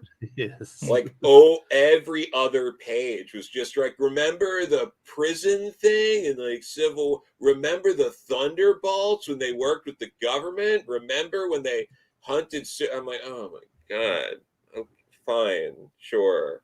It looks nice. It's not that it's not poorly written or anything. Like, the actual writing itself, everything's more than serviceable. All the writing and the art's good. There's some solid action beats, but it's in the service of something that, like,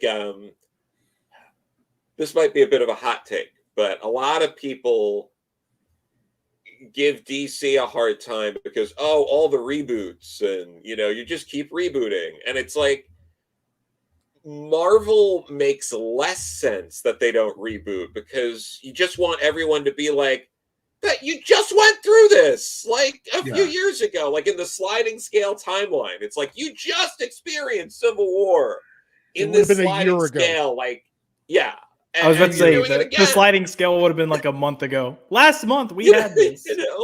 Well, like, it's like, according to the sliding scale, it's like the Dark Phoenix saga took place like 8 years ago or something like that. And it's like, so then Civil War, it took place like a year and a half ago, and it's like, we're doing it again, and it's like, what? If that. What are you doing? Like, you can't, like, it technically makes more sense in DC, because when they do repeat those things, it's a new continuity. So they technically hadn't gone through it before, or it's on Earth 2 or something. But here it's just like, the same thing. And it's not like, it's not, even though it's good to read. If you read that, all right, Joe, I'm in the same spot as you. This week I read that, and I read the last issue of Daredevil behind it. It was just like reading the next issue of that last Daredevil issue that just stopped. Well, that's what Chip said it was. Basically, I know he had done an interview where he was like, we're just continuing the story, and Marvel was like, what if we made it an event? And my response is, what if we didn't? Yeah. Just, kind of. Well, it's them doing the same thing that the Office made the same mistake of doing with Absolute Carnage, taking it out of the Venom book. Just really hurt the momentum of everything. And this is another thing that, even though it's bigger than really just do it as a crossover. This should have been a crossover thing with, Fantastic Four and Punisher and Spider-Man and a couple other, and then have a couple of guest stars that, if those other books don't allow for them to do a crossover, they could just be a guest star. Speaking of Punisher, Doc, I don't remember the last time I saw Punisher in a Marvel book. Now, I'm sure that's probably intentional, but I don't think we would see Punisher, unfortunately. Even if we did get a big crossover book like this, which like incorporated everyone, I would be hard pressed to believe that they would want to include Punisher. They've like just completely canceled that character from continuity in the past few years. Yeah, I think the last time MVP, he was with Daredevil, right? I think in one of them volumes when he was in the basement. Yeah, oh, it was early. It was like the first or second trade of Daredevil. Yeah, they definitely backed off because there was a whole like backlash about his character and what he stands for. Yeah, and is he really a good guy? And then people. But that happens every 6 months. Yeah. I mean, look, let me put it this way. It's already been made clear, and this is kind of going back to the movies. It's already been made clear that Kevin Feige wants to do something with Punisher, and they've already expressed interest in wanting to use John Bernthal, and there's already been rumors of where he's popping up. The moment that happens, you'll see him pop back up in comics. True. People like to complain about stuff. They find their ideas to like bemoan about something. It'll go quiet for a little while, and then it'll come back, and nothing will happen. Yeah. They just released another Epic collection, so like it just came out of the Mike Baron stuff. So I'm with Joe. I really in a lot of ways I enjoyed this issue a lot. And I think kind of us talking about the opportunities of it make it sound like it's worse than it is. I thought it was a lot of fun.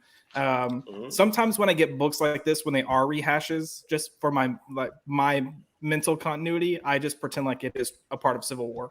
But the one thing that threw me off was it kept making me think of Civil War and how Tony is kind of opposing what his mindset was in Civil War. It was like, all right. But but they mentioned that in the book. Like Tony even like breaks the fourth wall and is just like, I've been here before. And you're just like, oh, don't do that. Yeah. He kind of did that in Civil War too. Yes, like Civil War, the second Civil War. Oh, the second one. He basically, he did it there as well. Yeah.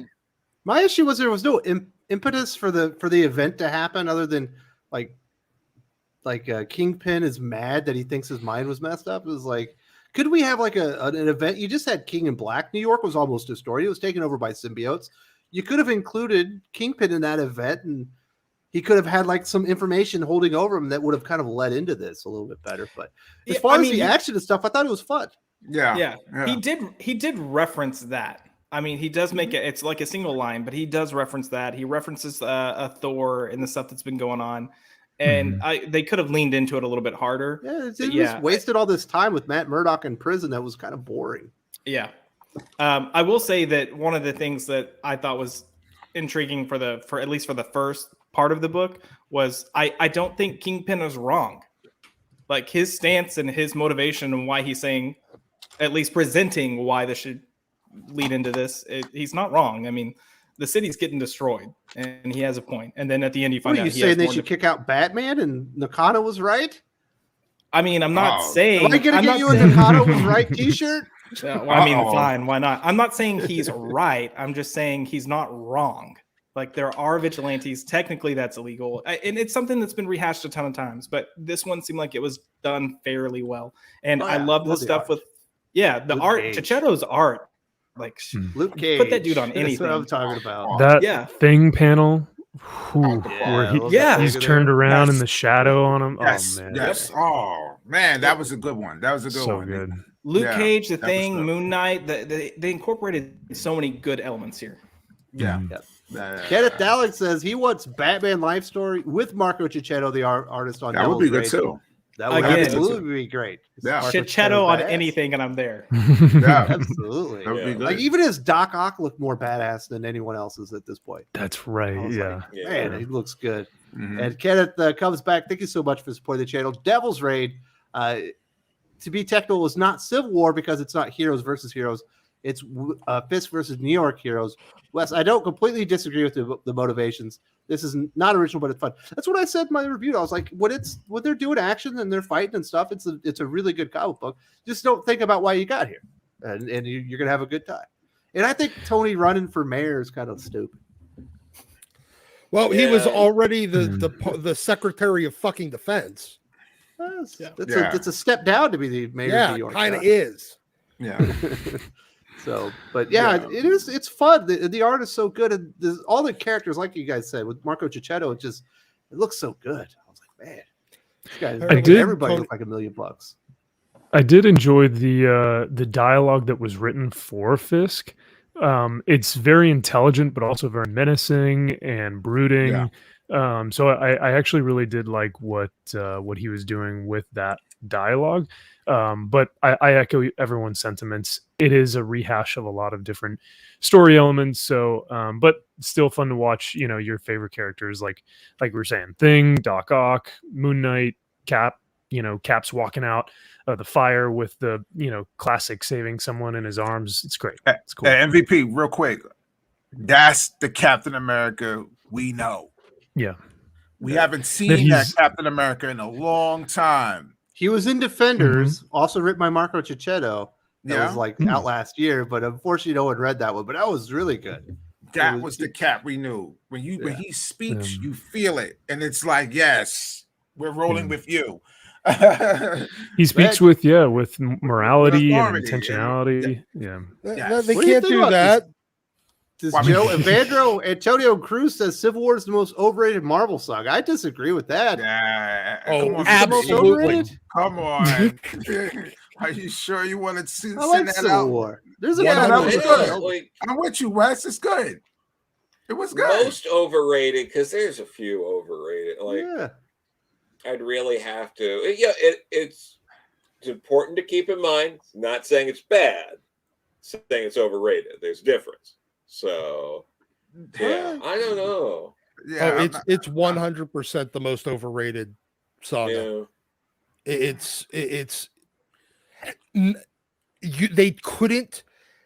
They didn't commit to it. Like actually story-wise, they did not commit to it. They just let it end. They had to make Tony a full-on villain in order to even make the story make sense, and then claim that he wasn't a villain at the same time. Plus, it's boring as shit because it's just heroes versus heroes, and it set the stage for what are we at now? Like 15 years of events of hero versus hero, and on the rare occasion we get a hero versus a villain event, it basically just gets ignored and shoved to the side while they're already, hyping up the next event after that. All right, but Doc, can I ask you this? Let's practice perspective at this time. When that came out, there was nothing like that before ever seen. That's not true. You got Avengers versus Defenders. We've reviewed it in the retrospective. Yeah. Well, yeah, but the Avengers Defenders. Joe remembers. I do, and I got a couple of those issues. You're right, but it was more like an annually type of thing, right? And maybe one or two crossover, but it's like 7. They had like 3 of them, right? They might have had 3 of them, right? Maybe. Like the annuals. It was to Jerome's point, at least. It was the most ambitious crossover. It was at that time. Tying everything into it. The amount of heroes, absolutely. Yeah. It was definitely the most ambitious. But big event hero versus hero thing. We've had Avengers versus X-Men on a half dozen occasions throughout the years. I'm talking even before AVX and Civil War. Yeah. There was it was a regular thing, and that was always a big thing. Like the limited series, right? Yeah. Yeah, not even the limited series, but like the Blood Ties event that they had. Yes. A lot of the stuff that what was it? Fall of the Mutants crossed over into like a dozen non-X books. X-Men versus Fantastic Four. There were a lot of the, but there was a lot of the Marvel had a very long history of the hero versus hero event, either miniseries, crossover, but this was definitely the most ambitious. The only problem is it ruined crossovers after that. I don't know. This, as Kenneth Dowling says, the art in this book is breathtaking. I absolutely agree. I will go in more depth next weekend here on the channel, and he says, Max, cocksure. Go for it, buddy. I'm cocksure that the art in this book is very, very well done. Very good use of that word, sir. Yeah. They got you. The art is so good. Don't You saw me. it, right, Doc? You see the art? You can admit the art was good, right? No, I didn't see any of it, to be perfectly honest. I thought you that having all these passionate opinions you fucking didn't read. Come on. I have not said one word about Devil's Reign so far. Oh, you were what? Just about Civil War. Yeah, I was talking about Civil War, man. Doc, you gotta see that. You gotta see that. It's a good book, bro. It's a good book. If I want to read Devil's Reign, I'll go read Witchblade, The Darkness, Hulk, Elektra, and Wolverine again. Well, Doc, what the good thing is that we do hear with much better artists. With Storm directly that the mutants don't need a fight in this because they have diplomatic immunity. Yes. Yay, I guess. Hey, there you go. All right, whatever. Do we have any more thoughts on Devil's Reign? I enjoyed it. I thought there were some things that could be tightened up on it, but the action on it. Love seeing Luke Cage. We never going to see Luke Cage do anything cool, so I really enjoyed that part. Yeah. Yeah. Do we get the feeling that something's going to happen there with him? There was a lot of emphasis on him. It seemed like he was struggling. I think he's going to be the one that runs for mayor, not Tony. Once they find that Tony's unelectable, I think it's going to be Luke Cage. Okay. I would say almost suspect there's going to be something here with him because I would say that might be the reason his book, the Luke Cage book, got canceled as they decided to go a different route. Yeah. Oh. Yeah. The other thing is it was nice. Oh, sorry, Joe. No, I was going to say it's going to be exciting though, because then what's going to happen is Tony, when he realizes he can't run for mayor, is going to go back to alcoholism, and then he's going to clean himself up, and then he's going to have to, go back to basics and really rebuild himself, and that's going to be a villain named Ironmonger is going to show up on the scene. Danny Rand for mayor. Hey, maybe since they already stole his fucking job. I was about to say he needs something to do now. So, Jerome, one of the things I also liked about Luke Cage, we don't ever see this in comic books. It's nice that you got a strong black hero. His family is attacked, and he just goes ape, and he does the right thing, like you would expect a good family man to do. Yeah, that was the unique thing about it. It was just like that's what I noticed. Like there must be something going on here with him because they're putting a lot of emphasis on him in the subtext of the entire story. So I'm looking towards it. I'm excited to see how that pans out. But that idea of him being mayor would be very interesting. Very interesting. It would be very. But could he? Because of his history. I don't think he could, right? Or was his, no. Remember, you could be a felon and become mayor. What over here in New York? You can also become a felon while you're mayor. Yes. The only jobs. The only jobs you were unqualified for at that point, like elected positions, are Supreme Court and president. Mm-hmm. You could even be the vice president, but they have to skip you if you're a felon. Got you. There you go. Doc is read up on his. I have no idea why I know this. Doc, why didn't you come? Why didn't you come to New York and run against De Blasio? Now let me stop. You don't want Doc's history coming up. Trust me, I talked to the guy. We do have Kenneth Dowling. It says, Wes and Joe, I mentioned your Avengers Under Siege retro before, and I love that book. Great story, so much action and a touching ending. Stern is the man. Mm-hmm. This is so good. Yeah. Absolutely. Thank you so much. I'm glad you enjoy those retros. Like I said, criminally underreviewed, but I cannot stop doing them because it's the one thing I do every single week, Joe, that I know is going to make me happy. There you go. Even if it's a bad week, I get to the retro. It's a good week. Yep. For sure. Absolutely. And you know what? Again, it's a historical video that everyone should try to watch. If they didn't even have the books, if they don't have access to the books, it's a great resource to get into those particular videos, because you know what? You guys are literally talking about history and action, and you're breaking it down, and you're telling people exactly how stories are supposed to mature and manifest in the way that it's supposed to be, and it's supposed to impact your life. That's what comic books were about. Comic books was an escapism from everything else in our world. All of us, we don't have the same ideas. We don't agree with a lot of things that go on in the world. But when it comes to comic books, that's our mutual ground. And that's how it's supposed to be. Now it's the converse sometimes. So it's having these videos are so great. It's so great. It's a great idea. And I do wish that you guys keep continuing it. And we're looking for this. The good brother Wes. Yes. Joe, I'm looking for you. Mr. Ed, please. Remember. Let's do this. Speaking of comic book history and celebrating, we do have one last topic. Now, I'm going to have a video on this one in the very near future, probably on Monday morning. But DC Comics have some big plans for Wonder Woman. We know we got the big Trial of the Amazons coming up. Joe, you and I have done specific videos about Wonder Woman, how they could bring this character to the forefront. And it feels like this happens to Wonder Woman more than any character in the Trinity. Like, they'll go back to Batman's origin, they'll tweak it here and there, but they just like to go back to Wonder Woman's history and just change all of it. Yeah, no, they do that constantly. I think they've done that like at least half a dozen times since the New 52. And some of them are fine. Like there was that Jill Thompson graphic novel that was just like young Diana and stuff years ago. That was pretty good. But yeah, they don't know what to do with Wonder Woman often. However, for this, I will say, you know, obviously we don't know the quality of this event yet. Hasn't happened yet. We've seen the beginnings of it leading up to it, but we don't know what's going to happen. I'm happy that they're giving the character this much attention at all.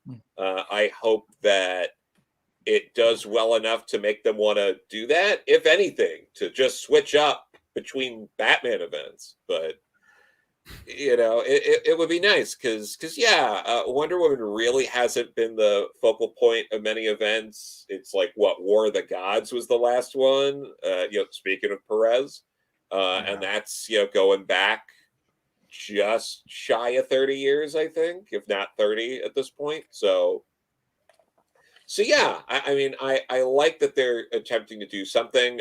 I'm not sure it's what I would do or that I will thoroughly enjoy this as much as some other people, but I'm glad that they're doing something revolving around Wonder Woman.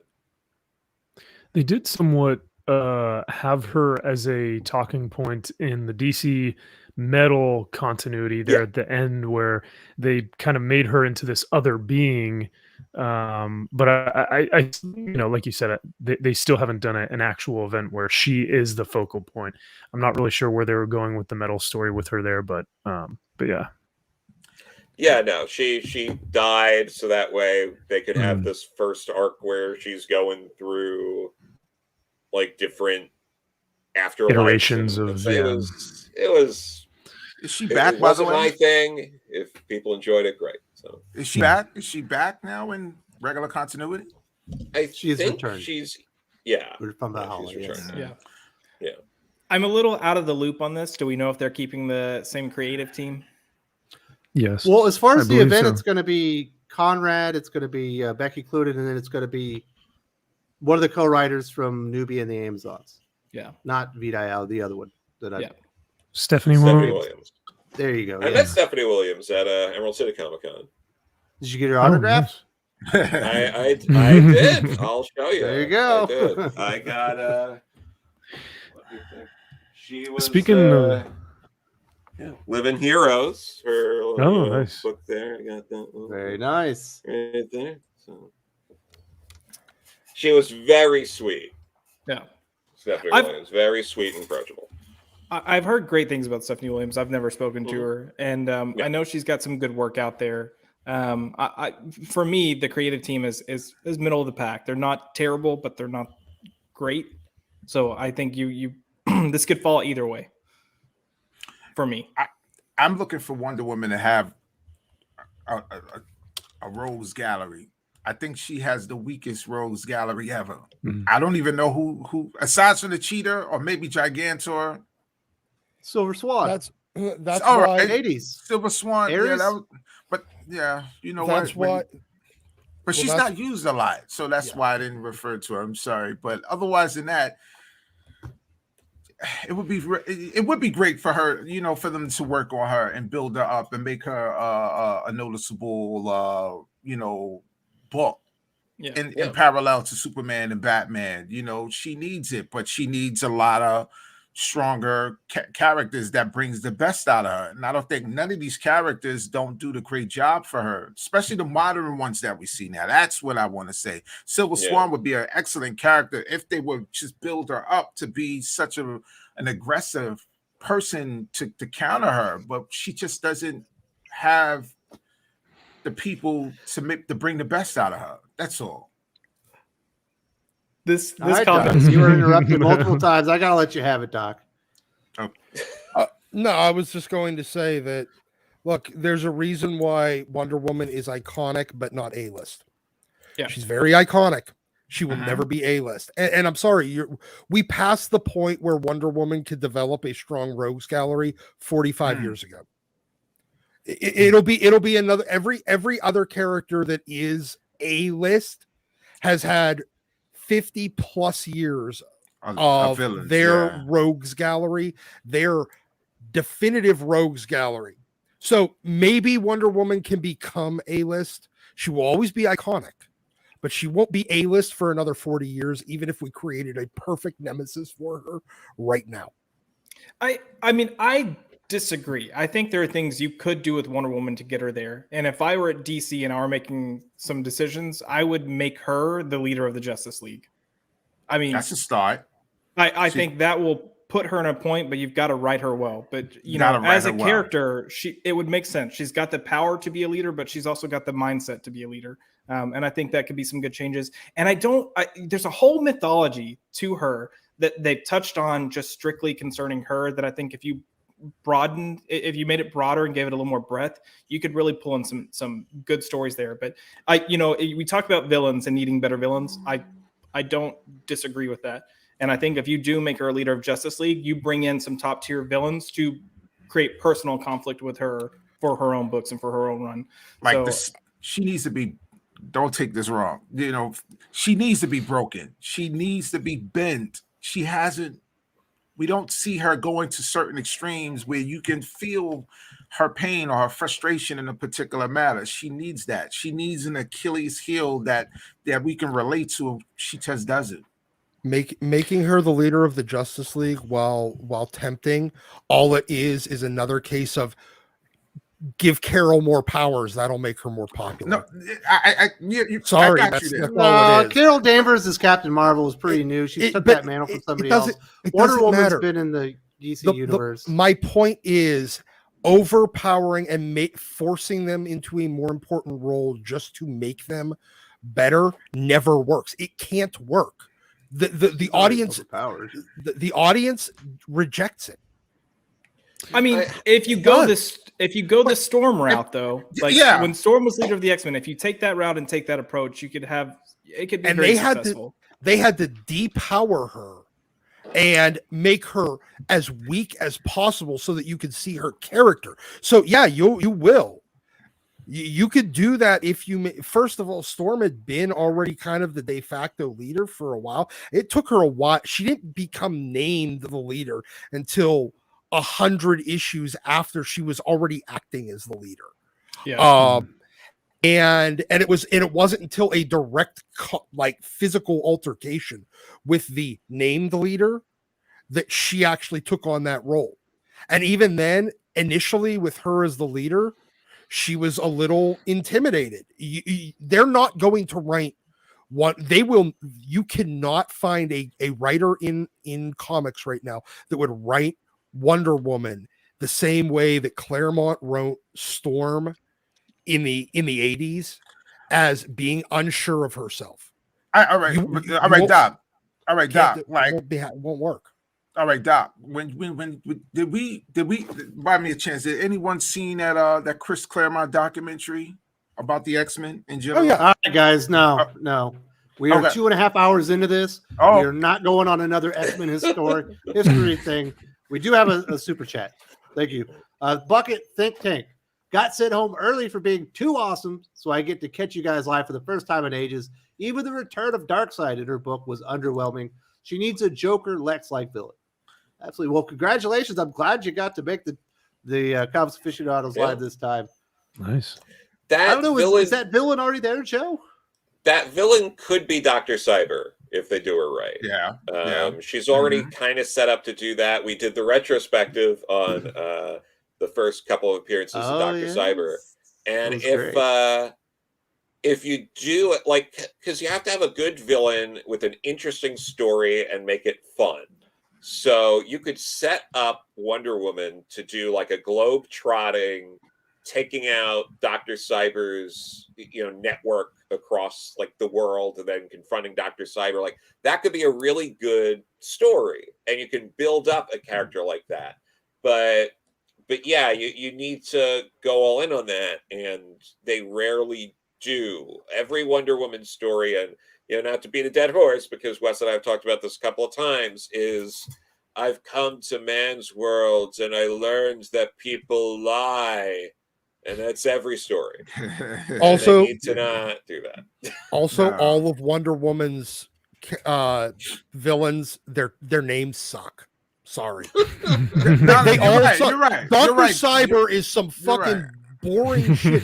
The Silver Siren, boring as shit. Like all of these, Cheetah's the closest one, but even that is still boring as shit. I mean, sorry, they're just there's nothing really grabs with that name, with any of her nemesis names. I mean, you've got Ares, you've got Circe, they're good. You've got Grail, which was a recent character created that I thought was a great character that ended up getting mishandled after Jeff Johns. But there's some good characters there to dive into. There's a pool there, yeah.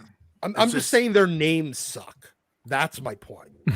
They're actual names, like their character, the villain names. The Joker is kind of it's simple, but it's direct and effective. Whereas the Riddler, not as effective. Like sometimes it's minor changes. I think if she had cooler names to her villains, they'd stick out a little bit more. She needs an Eric the Red, is what we're saying. Possibly. Come on, Doc. That's a complete ripoff of Vikings. Get out of here. It wasn't even a villain when he was introduced. That was Cyclops in drag or something, dude, right there. In a costume. It was Cyclops cosplaying as Sean Connery in whatever the hell movie that was. Time Bandits. Oh, it was Zardoz. Zardoz. Oh, yes. There you go. Yeah. You got a point there. That's got that great bit where he goes to the thing and it's like, whoa, and he just like goes up. Like Silver Swan could be theoretically like a really cool villain.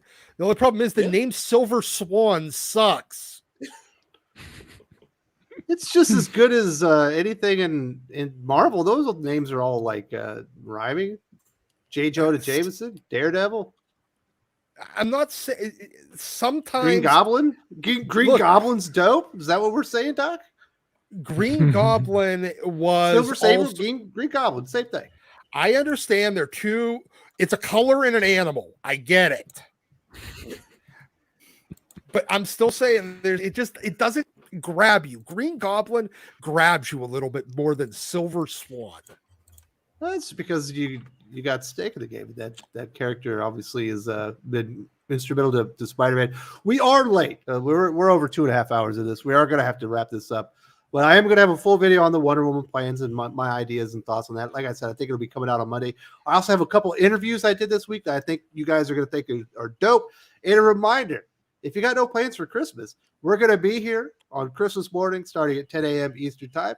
And we'll go long on that one. I won't have anything scheduled to do after that, and I'll be fully caught up, and we'll have a good time. I've got a few people already signed up. I got some ideas on a few others, and I think that'll be a lot of fun. Now let's get into some comic book recommendations.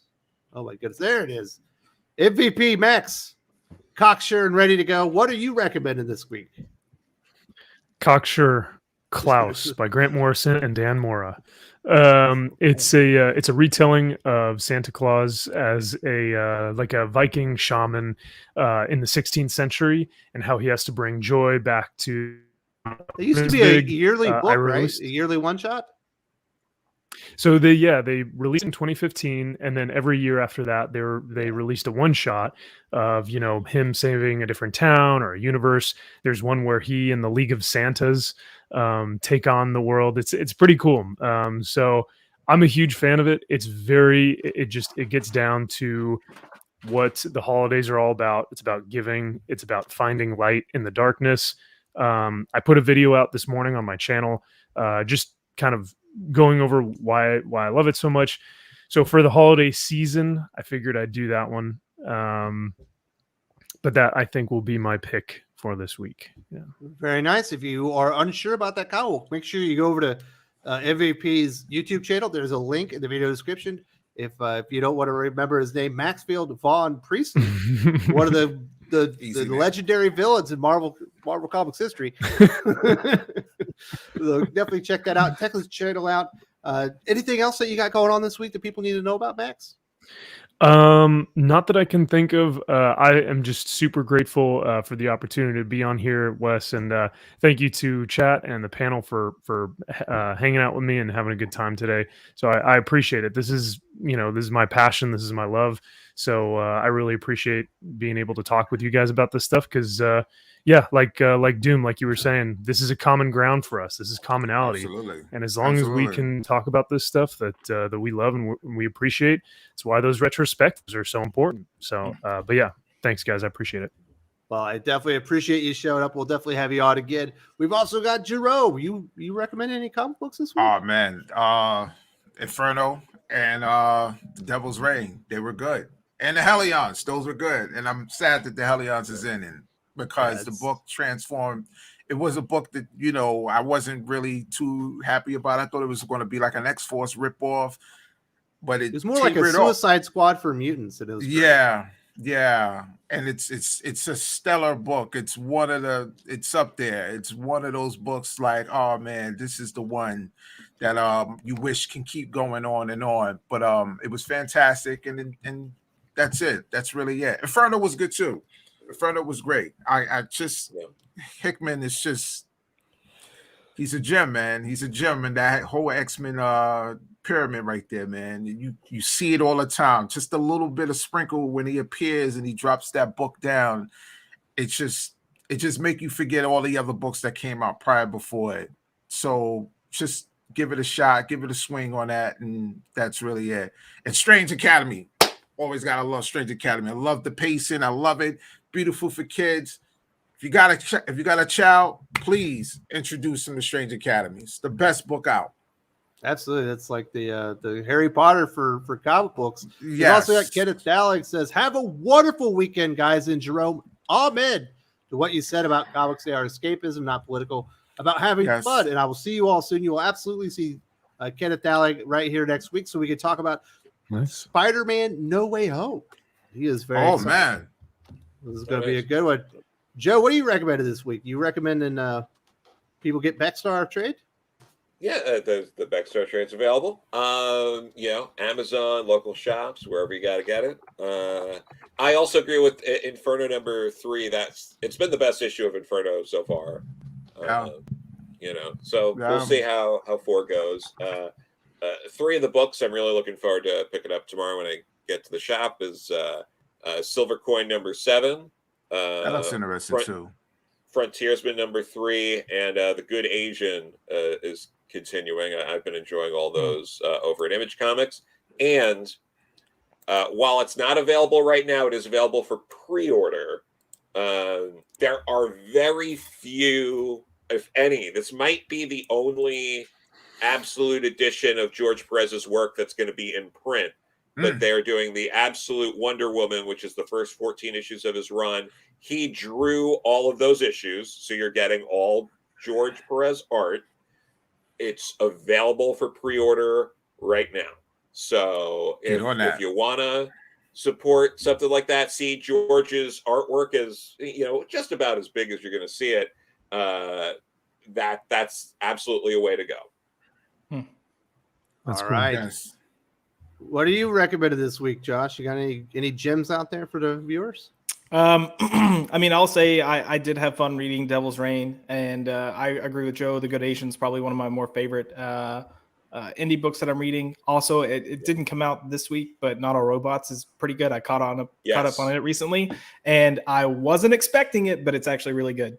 As for what's focused this week, I'd say if you've been wanting some decent Batman stuff, pick up Batman 118. Also, Arkham City. I believe that was this week. My weeks get a little fuzzy. It is. Yep. It's a quality book that is way under the radar and definitely worth your time.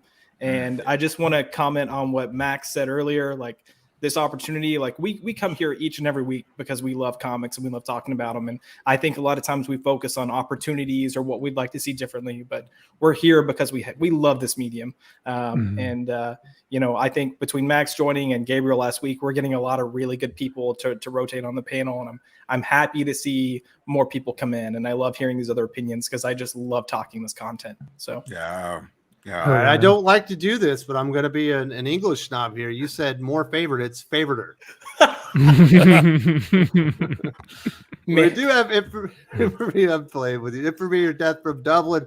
Thank you so much for supporting the channel. I recommend Barbarella #5, Vampyverse, Dark Knights of Steel. That would be #2. And I'll keep pushing the manga, Berserker and 7 Deadly Sins.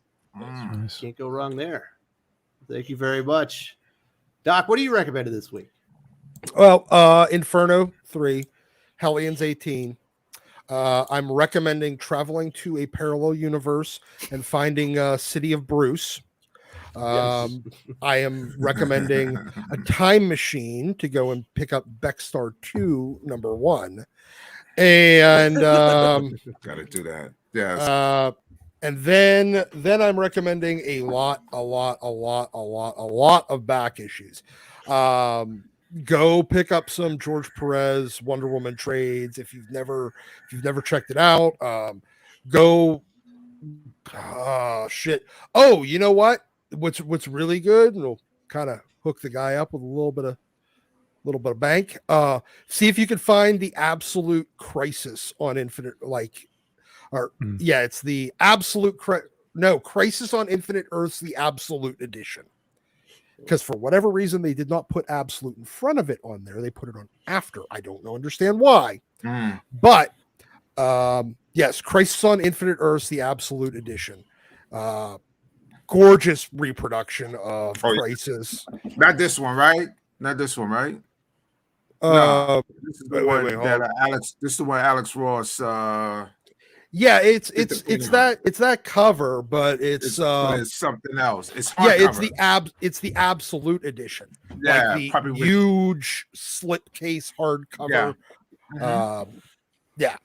And go pick that up. It's really, really dope. Is he gonna do the Mary Poppins thing again? Oh yes, wow. Look at that. Oh yeah. Oh my That goodness. has all the crossovers and stuff in it. You get that. Look at that. You could also do that. Oh, it's heavy. Yeah, you could. Hey, look at it this way.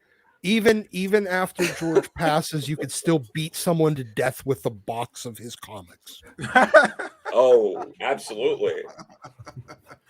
All right. So as far as my recommendations, I'm going to be recommending a book called The Crimson Cage from AWA Studios. I'm not going to get into the details now, but it will be on the channel tomorrow. Perch and I are going to go through our best comics of the week.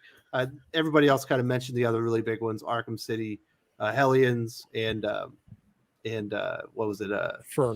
Inferno. Yes, those are the 4 that I thought were really good. And I did like Devil's Reign a lot. I just thought they could have built up to it better. But this is a lot of fun. I really enjoyed this. We'll be back next week with the Comics Aficionados, and we will be here on Christmas Day as well, because we don't take days off around here. So hope to see you then. And hey, maybe we'll be here on New Year's Day as well. We'll see how that goes. I will not be alive on New Year's Day. Yes, we'll get Doc in here for that one. He'll still be drunk. Yes, I actually might still be drunk. All right.